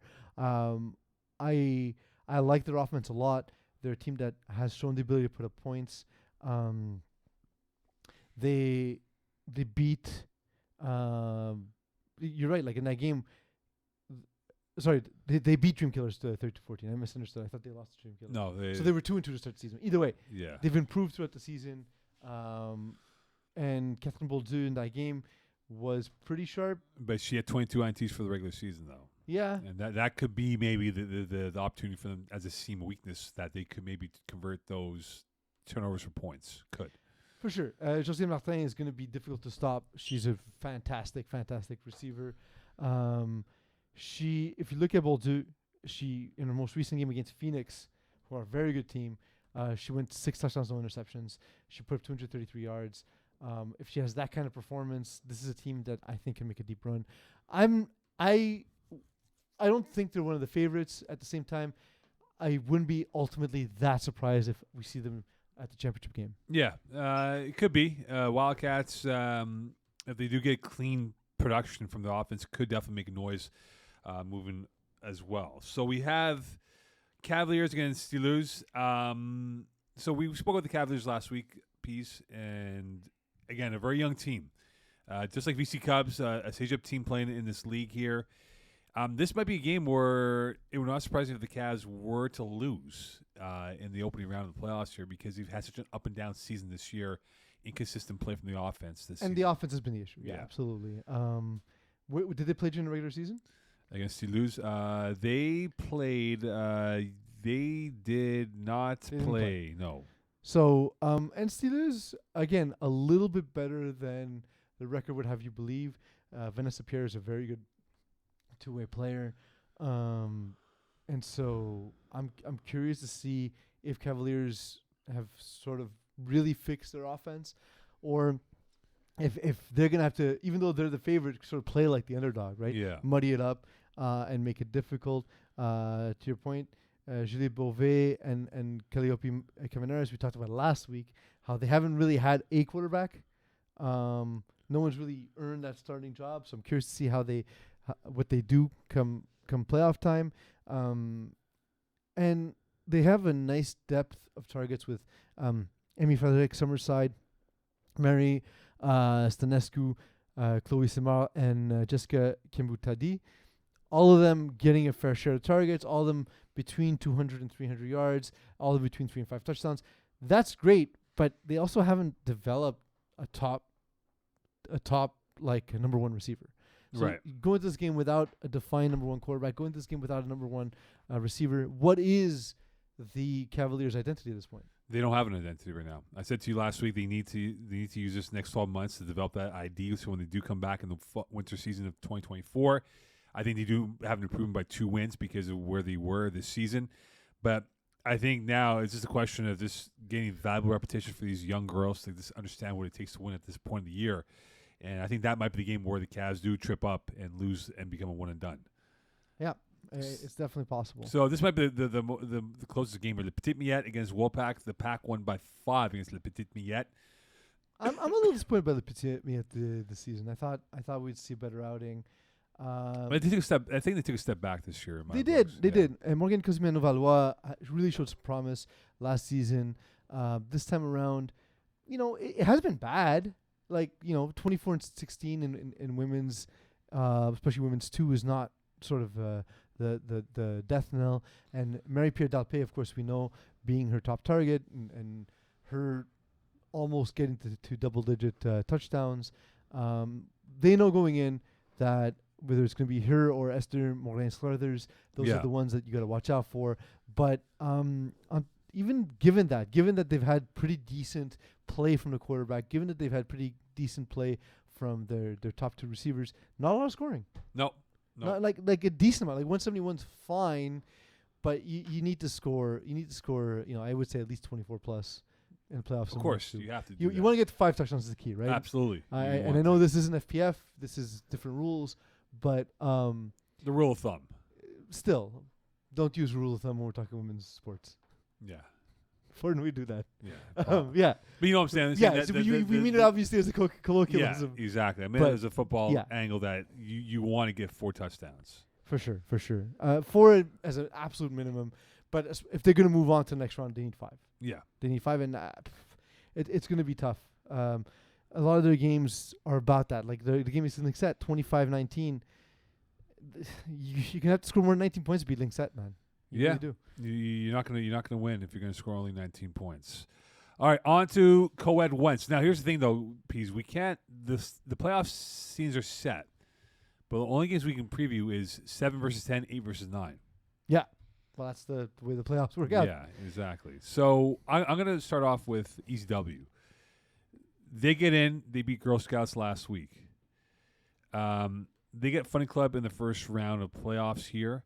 Now, if Easy Fun's going to make a run, if they're going to make a run, it really comes down to what Nicolas Blais sees as a quarterback.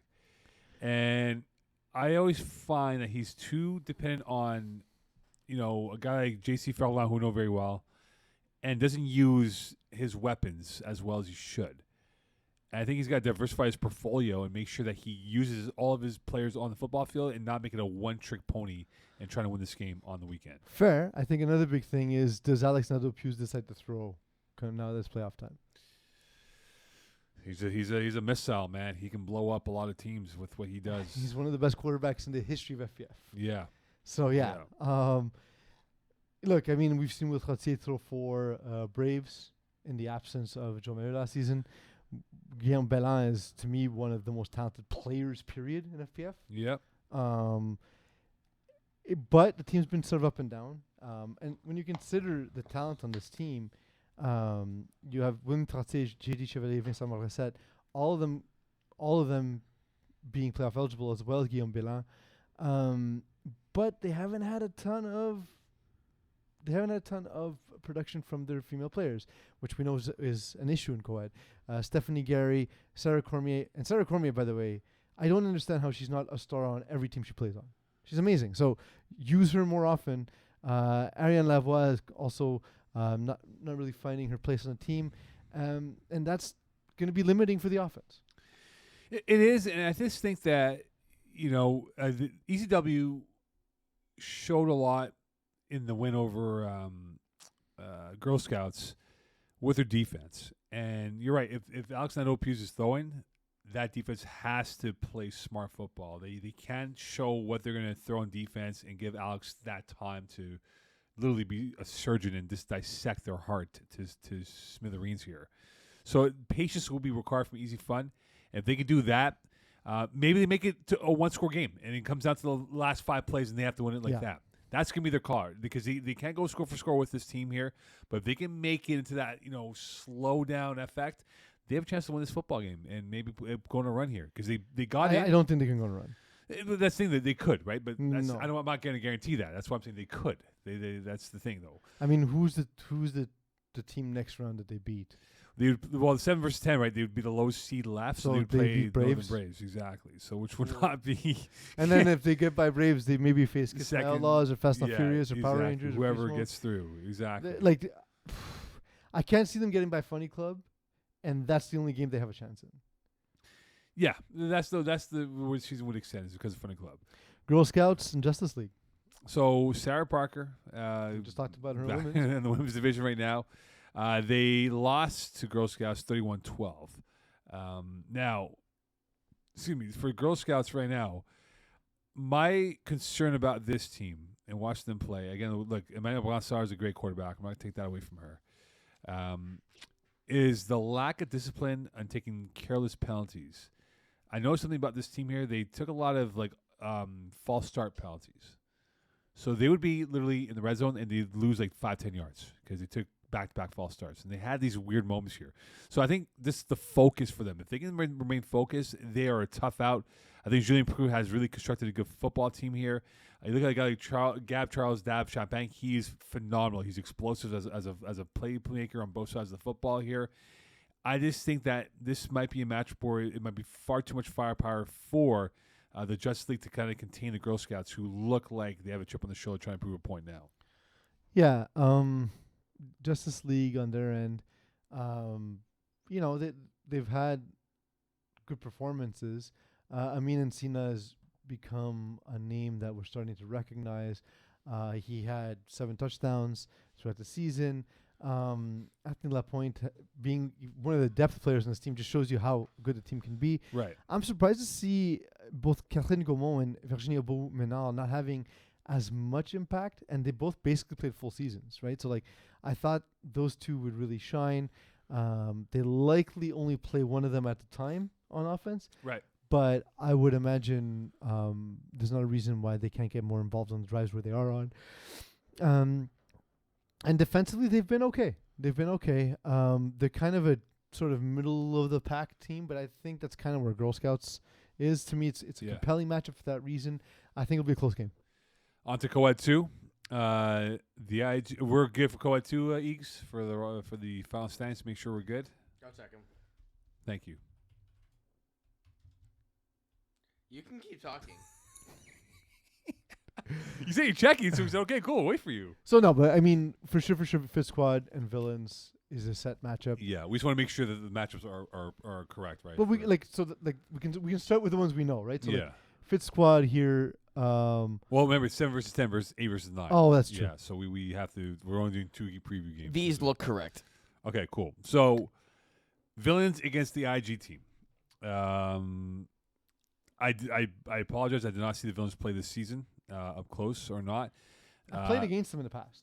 Okay, so what can you tell? They beat the IG team by 1. So what can you tell us about the Villains if they can pull out the win over the IG team now? Generally, the Villains struggle covering deep. IG team have a lot of great athletes, but Jinsei Alexi is not yet an efficient quarterback. He's a great athlete. He's a quarterback who can make some great plays. Throws a lot of deep balls. But that's the thing. He doesn't connect on enough of them. And I think he's got to be a little patient and like set it up, take a shot. And that's really where you'll catch them because they start spying on shorter routes. Like the deeper defenders are spying on the shorter routes. And if he can exploit that, that'll be a big win by AG team. But Villains have to take advantage of that if Jinsley doesn't complete the deep passes. You know, if he's unable to find like Jean-Louis Jacquet, or Justin Deschamps in open field, or even Jean Gravel, by the way, who's absolutely excellent. Yeah. If he's unwilling to march the field and he's constantly looking deep and he's unable to hit them or even his brother Jordanson, that's where they can be had. If there's a lack of patience and it becomes an ugly game, Villains are good enough that if you allow them to stick in the game, they can win. Mehdi Chachoub has been solid. Yeah. And we all know about the speed they have in terms of receivers. Gabriel Mongrain is very good, as well as Ricardo Antonio Gutierrez Orsini, Jeremy Thompson O'Reilly. Across the board, they're really good. And defensively, they match up okay. It's just stylistically, I think the defense could be an issue for them. So fighting Galena's taking on the Badgers, and they played each other back in week 5 where the Tigers won 38-25. So we know about this fighting Galena team. Molak has been the quarterback, but it's all about their defense. We know Seth Galena is the brain of this defense and how he positions his players to make plays, and they've had some big plays throughout the course of the year. By the way, Galena had the only pick 6 for them this season. We saw it on Instagram. As we saw in the Instagram story.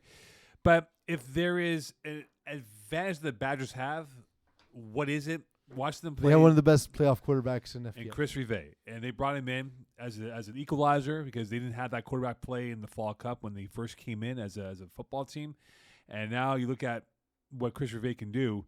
He's a big game player, and that quarterback duel with him and Molak is going to be fun to watch. The defense is an issue. It's not completely been fixed from last season.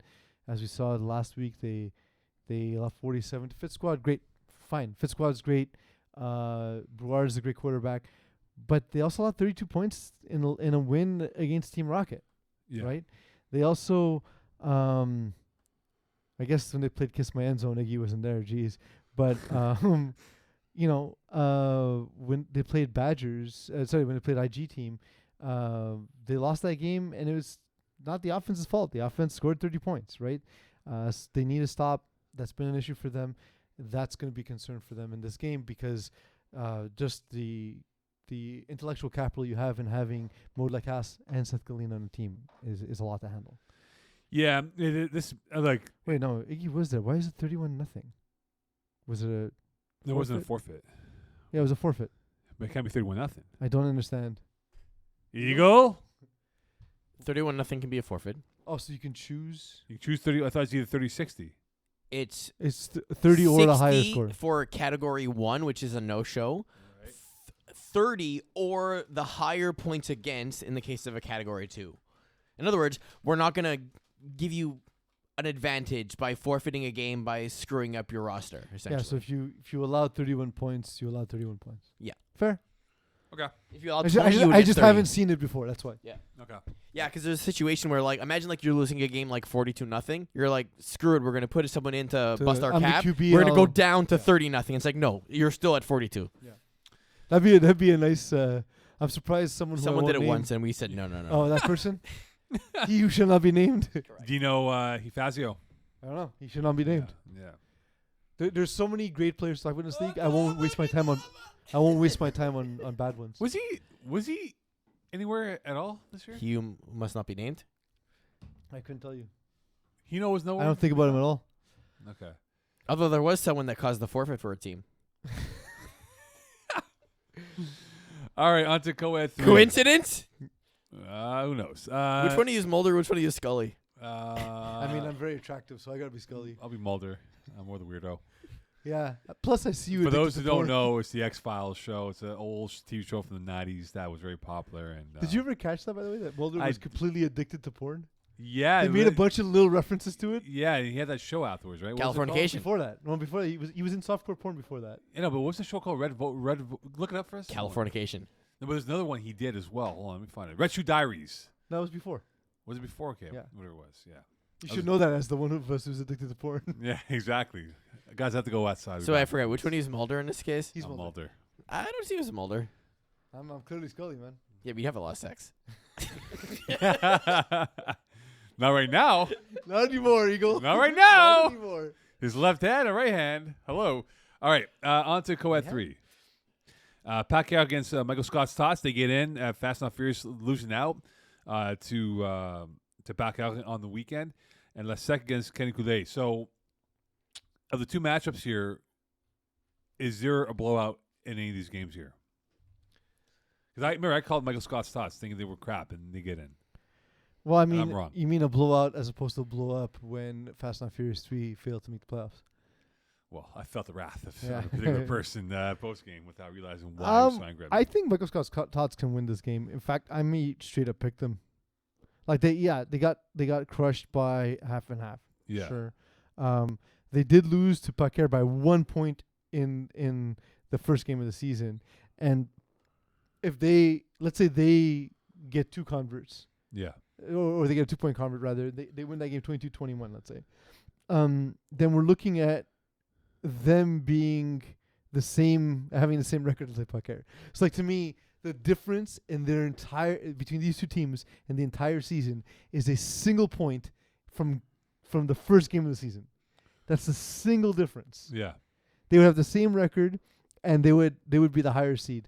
I think Michael Scott's Tots might even be the favorite in this one, based on how they've been playing recently and how Pacquiao have played recently. So we And have. I'm not just okay. I know they lost that to half and half. Right. I'm saying other than that game, the way they've played. Right. And speaking of half and half, we have Boustin against Lasect. But hold on. Canicule against the side. Hold on here. Eagle, Mm. we have a bit of an issue here, my friend. Go on. On the schedule, Mm-hmm. on the playoff tab, Mm-hmm. it has half and half against Lasect. Mm-hmm. In the standings, who's Lasect playing? They are playing Canicule. So we have something that's incorrect. Don't look at me.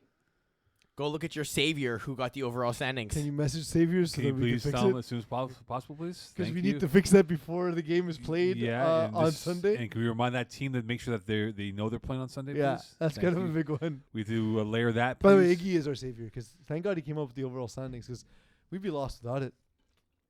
Yeah, we need to just make sure he's got to do 2 things. Change that and email that team to make sure they know they're playing Sunday at 10 o'clock at a Bear, please. Thank you. Okay, so La Secte, we know this team for a long time. They're now in the playoffs for the first time. Congratulations to them.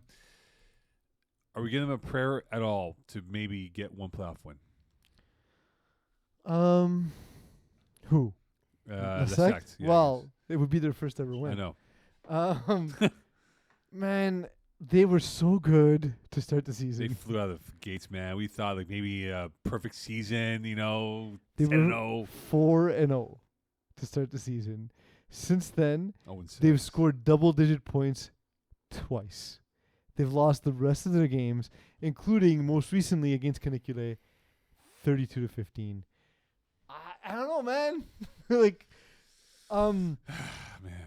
Look, I've sang Athena Ryan's praises all season, and this week Elon Amititovi being the only decent Elon, scoring 4 touchdowns. Well played. That's huge, right? Like that's a great sign heading into the playoffs, and doing it against La Sec. Raphaël Beauchamp-Desbois, the wheels have fallen off. 3 interceptions, and we look at this game. Specifically as a predecessor, Right. as it will be. Don't look at the schedule. It will be a back-to-back as La Sec face Canicule. Like we see the distribution of targets for La Sec, and it feels like falling back on old habits, right? Throwing the ball to Justin Leblanc, Guindon. I know, Austin Francillon having 6 targets, but like Astel Quévillon-Lemay, only two targets. Laurier-Etier, who to me has never got enough targets, only gets 1. What are we doing here? Like the thing that was starting to work is all falling apart, and Right. and you're trying to fix it by doing the thing you were doing when you weren't successful. It doesn't make sense to me. So it's going to be a tough road to hoe for La Sec to get beyond Canicule. All right, we're gonna do. We have a theme. We actually did some show prep this week, by the way. We're doing the theme "Gone in 60 Seconds." No, we did plan that. We Forget. did plan it out, right? So we're doing "Gone in 60 Seconds" for the playoff match for 1, 2, and 3. We're gonna start with Division 3. So Eagle's gonna throw us. By the way, are the standings correct? The standings are correct. The playoff matchups are not.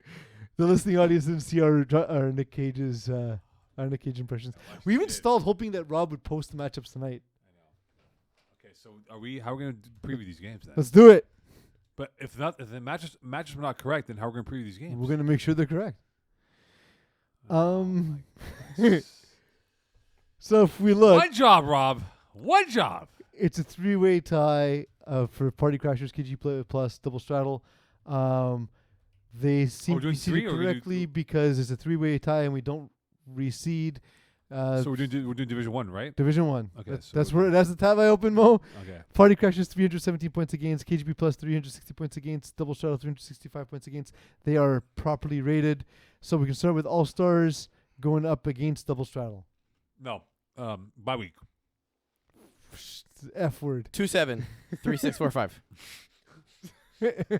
Kangaroos against Double Straddle. Come on, what's it take to schedule these games? All right, just clip that, and that's it for the show, please. Hey, at least I didn't swear, okay? Peace has had 2 great moments in the last few weeks here. This, and when he was wearing the Valentine's Day glasses, and he couldn't read the schedule properly on the computer. Yeah, I went blind. And he took off the glass. Oh yeah, sorry about I that. had a migraine for 3 days after that show, by the way. Those glasses ruined my life. Eagle, next time prescription, please. Mhm. Give me Okay. prescription hard glasses. So gone. Prescription rose-colored glasses. Do we have a clock here? Do we have the timer here? Yeah. Yeah, it's on the fucking wall, Mo. Yeah, but it's okay. Anyway. Set up some quacks. All right, should I go first? Gone in 60 seconds here. Yeah. Okay, we're gonna go. Just buzz us after 60 seconds or whatever you think is 60 seconds. All right, we're gonna wait till Time is subjective. I've often said that. and we're going 15 seconds here. Okay, so I'm gonna do Kangaroos double straddle. What's going on? And I just want to make sure I go water. Yeah, do this first so I know what's in your mind. Yes. All right, and 3, 2, 1. All right, Kangaroos play Straddle earlier this season. Straddle had that punch for punch here. They had a terrible loss. Drysdale dropping the ball off his hands. That was pick 6 by AJ Gomes. Now the key in this matchup will be turnovers. Can Jeff Rosenblatt keep the turnovers to him and pretty much force this game to take turns here? Dallas not making many turnovers here. They're a clean team here. They play with a chip on their shoulder after what happened earlier this season. And I think for Double Straddle to pull off this victory, James Drysdale, can he be the man of the hour here? Can he win his matchups? Because if you lock him down, there's no way that Stroud's going to win this football game. So that's why the Kangaroos, I think, have the edge on both sides of the football going into this matchup. You have 30 seconds left. Oh, yes. And when you look at it from this other angle for the Kangaroos, Ginsley Lexley, there's no Talk one about that the can other stop team. him. There's no one that can stop him right now from the Double Straddle defense here. James O'Hayan is a guy who had a great regular season, and if he continues to put up the numbers on the offense, that might give the X factor for Double Straddle to come away in this matchup with a victory. But again, they can ill afford to have too many turnovers as they did it in the first matchup that they had way back in the middle of the season of the winter 2023 campaign. And number 3 wins. So we'll see after the at the end of the show who Mo and I think number 3 is when we do games of the week. So my favorite part of that Mo is you analyze one team for 30 seconds, then realize you had 30 seconds and went back to the same team. I know. Hey, I'm fasting, baby.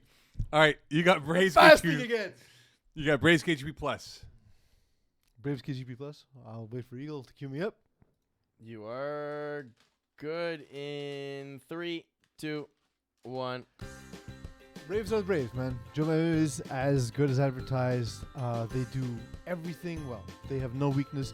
When he does that thing where he positions the ball out of bounds, especially to a guy who is an absolute monster like Georges Garipi, there's nothing you can do. And then, like, they also have this advantage where you throw the ball to one of the best yak receivers in the league, and Mike Persin. Eagle, I can't see the graphics, so I don't know how much time I have left.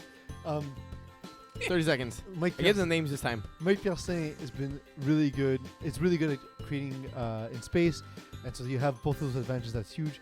On the other side, for KGB Plus, they only have 6 eligible players, and one of them is not named Sébastien Crécy Lozon. Another one is not named Sébastien. Oh no, Sébastien Simon does qualify. So 7 players. That's going to be a big thing. It comes down to, I think they have their best players all there for this game.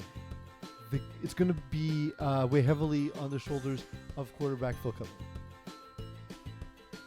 Number 1 is Rory.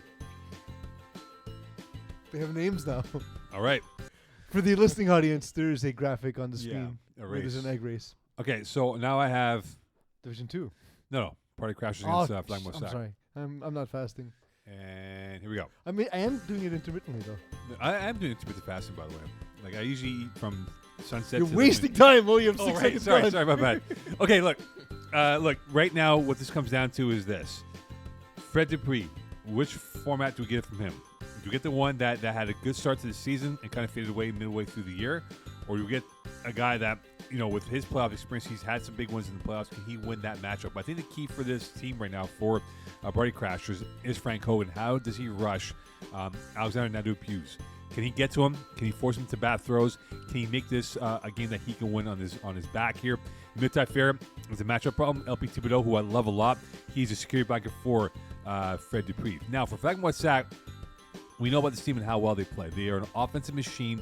They don't care who you are.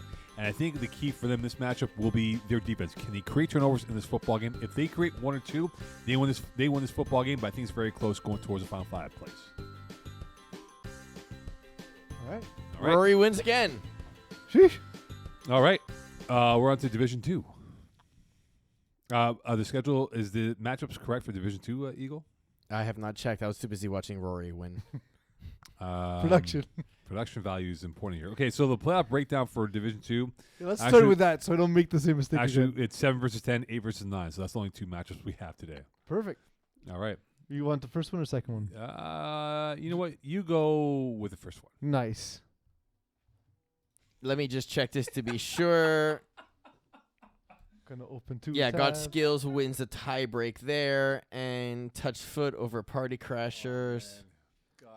God send us to help. I will say Division 2 I know was checked by a savior today. Touch Foot also is correct. Yeah, so the standings are correct. Okay, So Terror it's- Squad is playing God Skills, and Touch Foot is playing Party Crashers Blue. Okay. Go ahead. Hold on. Ready? Oh, Yeah, that's we're what ready I'm to waiting on. It's peace. Terror Squad, it all comes down to Tanville Death. We know that. He had a great season, 6-1 touchdown to interception ratio.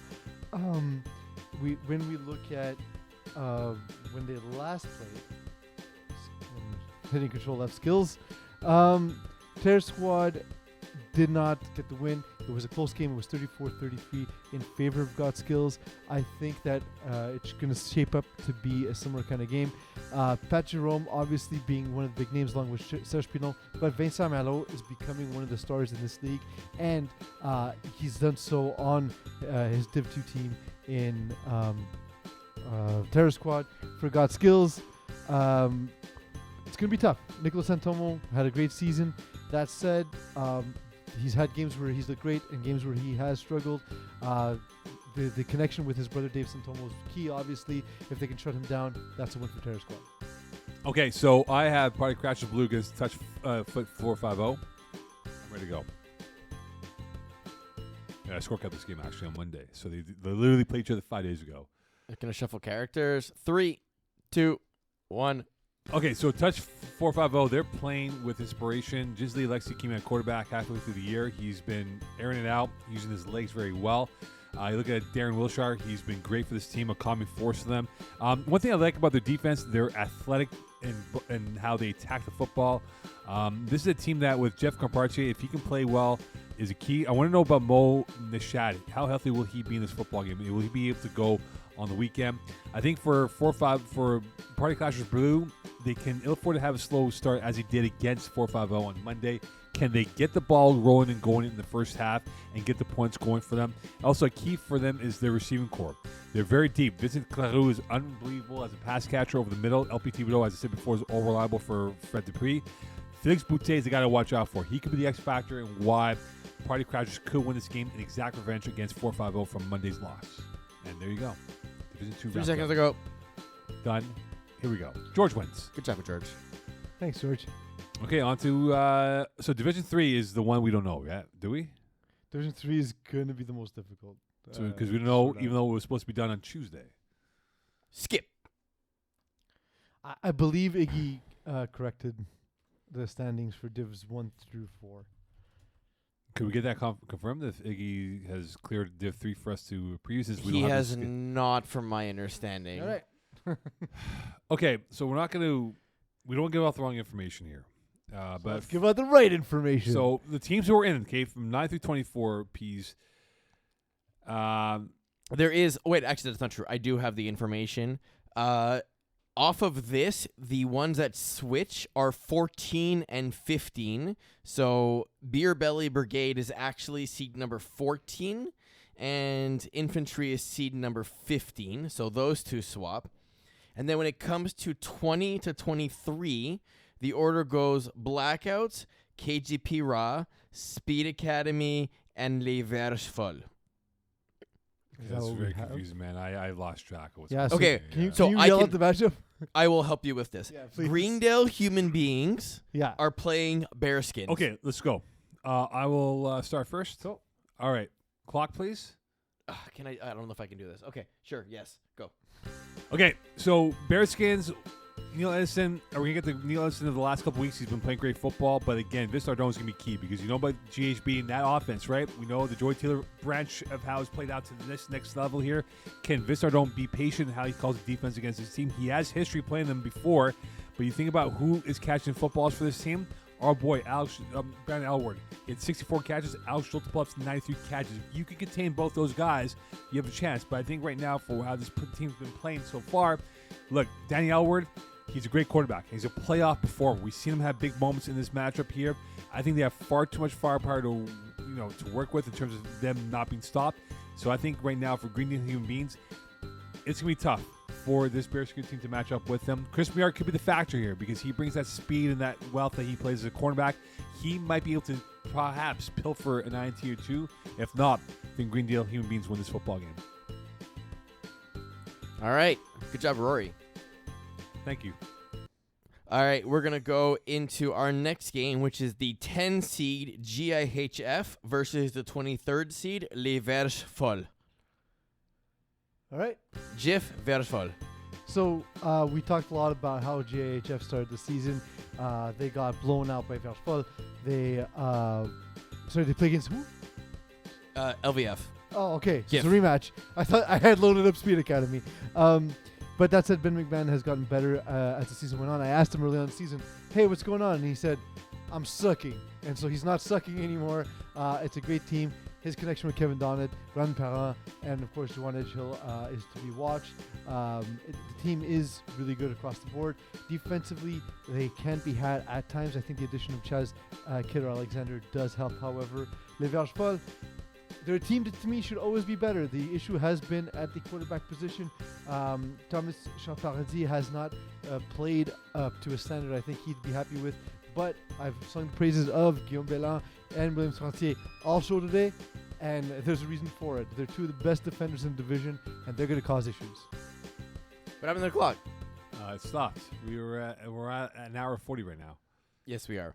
All right, Mo, you get the next game. The 11th seeded Arouche versus the 22nd seeded Speed Academy. Ah, yes, PC's favorite team, Arush, the False Kings, make an appearance here as play Speed Academy. Look, Arush is a team that has kind of underachieved this year. I thought they would have been a 7-win team. They ended up being 5 wins here. Look, we know about their quarterback play. Eric Lalonde is a good quarterback who did miss a game here in the regular season, but has been very stealth in how he's played.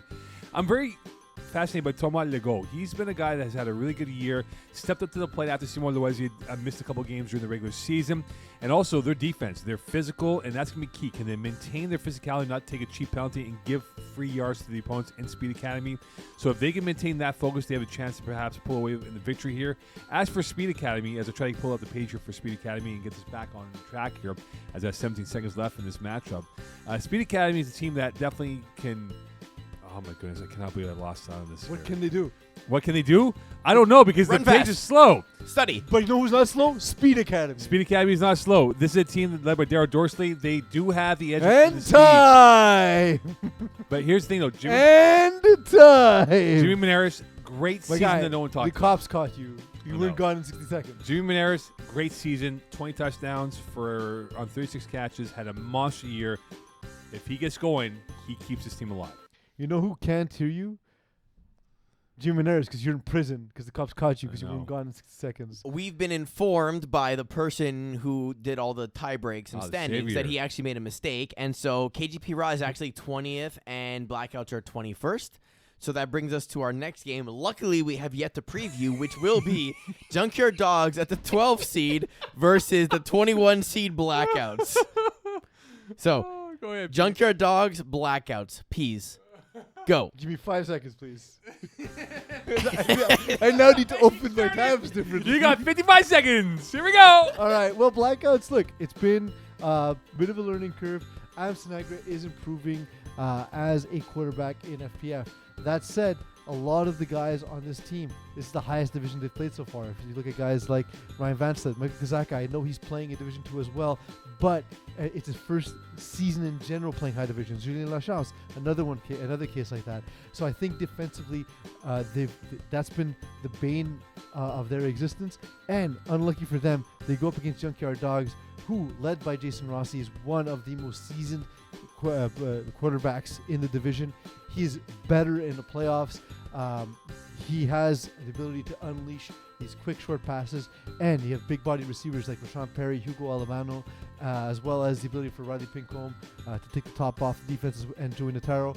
They're a really complete team, top to bottom. 60 seconds, I'm out. 55 seconds, actually. Out. No, I stretched it out by talking about 2 other receivers.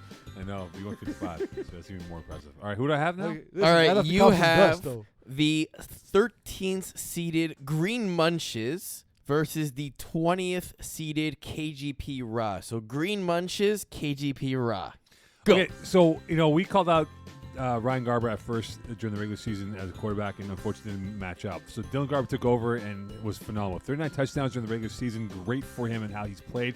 We know about his wealth. Khalil Curry has been that X factor for Dylan Garber as a quarterback. Cooper Young, one of my favorite underrated receivers in this team, has played very well. Now, Green Munches is an athletically gifted roster.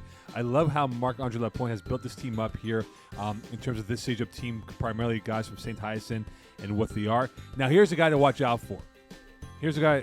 I think he's. Do your thing. You got me off guard here. No, I didn't. Do your thing. Now the computer's slow because I can't get the roster up for Green Munches, though. Oh, my goodness. I hate this. I hate this so much. Where are you, Green This Munches? is your idea. I know. Gone in 60 seconds was. Where the hell are we? Green Munches. Here we go. 8 seconds. Receiver to watch out for is number 2, and Nelson Volel. He's been great for them. He can have the yak go in his favor, and I think he's got to watch out for. You can't stop him. You're not going to stop this Green Munch offense. I don't know. Roslyn won. Yeah, 100 years ago. When you were still saying, here we go. It's all good. All right, Peas. You have the 14th seeded. How many more matches do we have left? Not that many. Beer Belly Brigade versus the 19th seed Stoics. Go.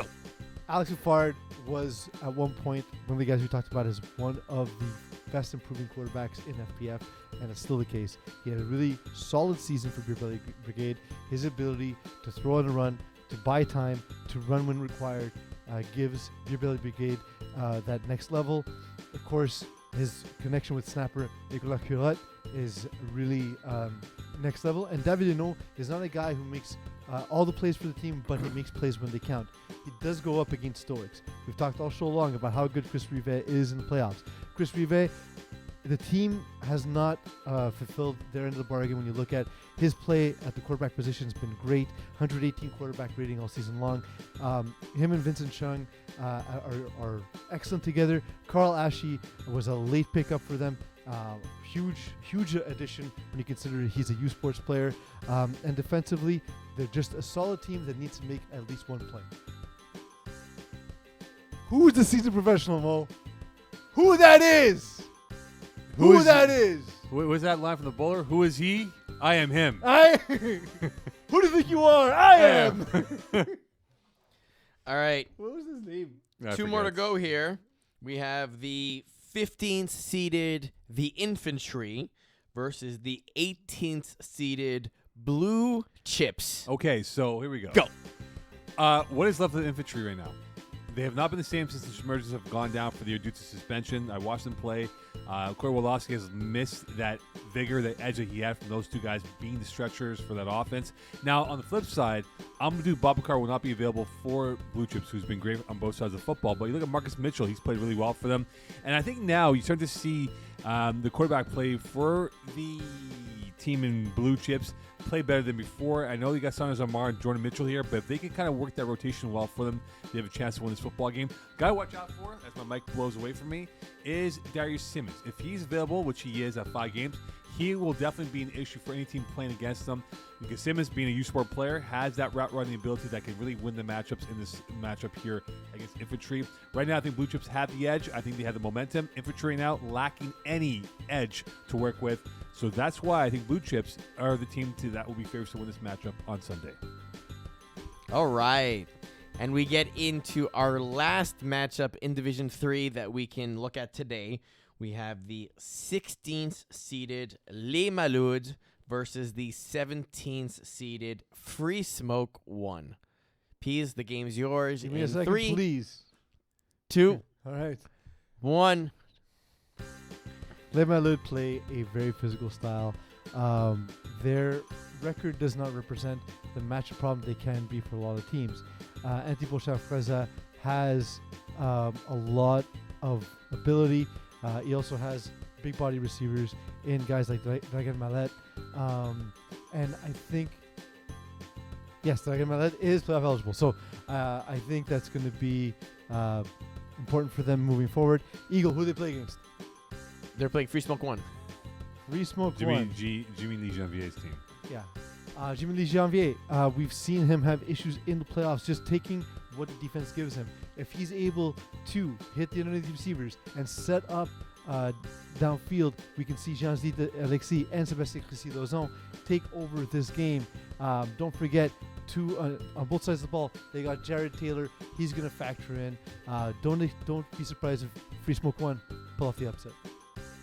All right. Are they the underseed or the overseed?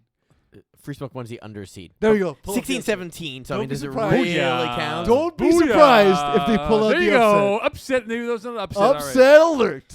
Can you even call that an upset, though? Upset alert. I can call it whatever I want, Eagle. Numerical I thought I disadvantage. completely messed it up, so I'm happy I didn't. All right. Isn't that time for games of the week? It is now time for games of the week, actually. All right.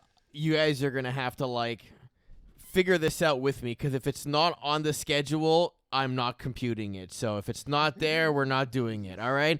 And if any of the teams have a problem with this, you can send an email into info@flagplusfootball.com and say Iggy is a piece of shit for not having the schedule up in time for this show. I've often said that. You're playing for the shirt. Do you have anything else to add to that? No. Let's go. That's it. Just straight up. They're remarkably laundry machine resistant. All right, we're going to go Division 4. The Sheriff, Bisset, et ses potes. That's it. I got to go Sheriff because that's what I need. Go Trap- Sheriff. Trap Stars, Balls Deep. Trap stars. If you're going to go deep, might as well go balls deep. Mengoose, In and Out. Mangoose. Mangoose. Blue Dreamers, Top G's. BD. Yeah. BD. Vultures, The Heartbreak Kids. Vultures. Vultures. And Golden Eagles Voodoo. Voodoo. Golden Eagles. All right, Division 5A, Les Petites Carottes, Glory Boys. PC. I want to see it happen, so Glory Boys.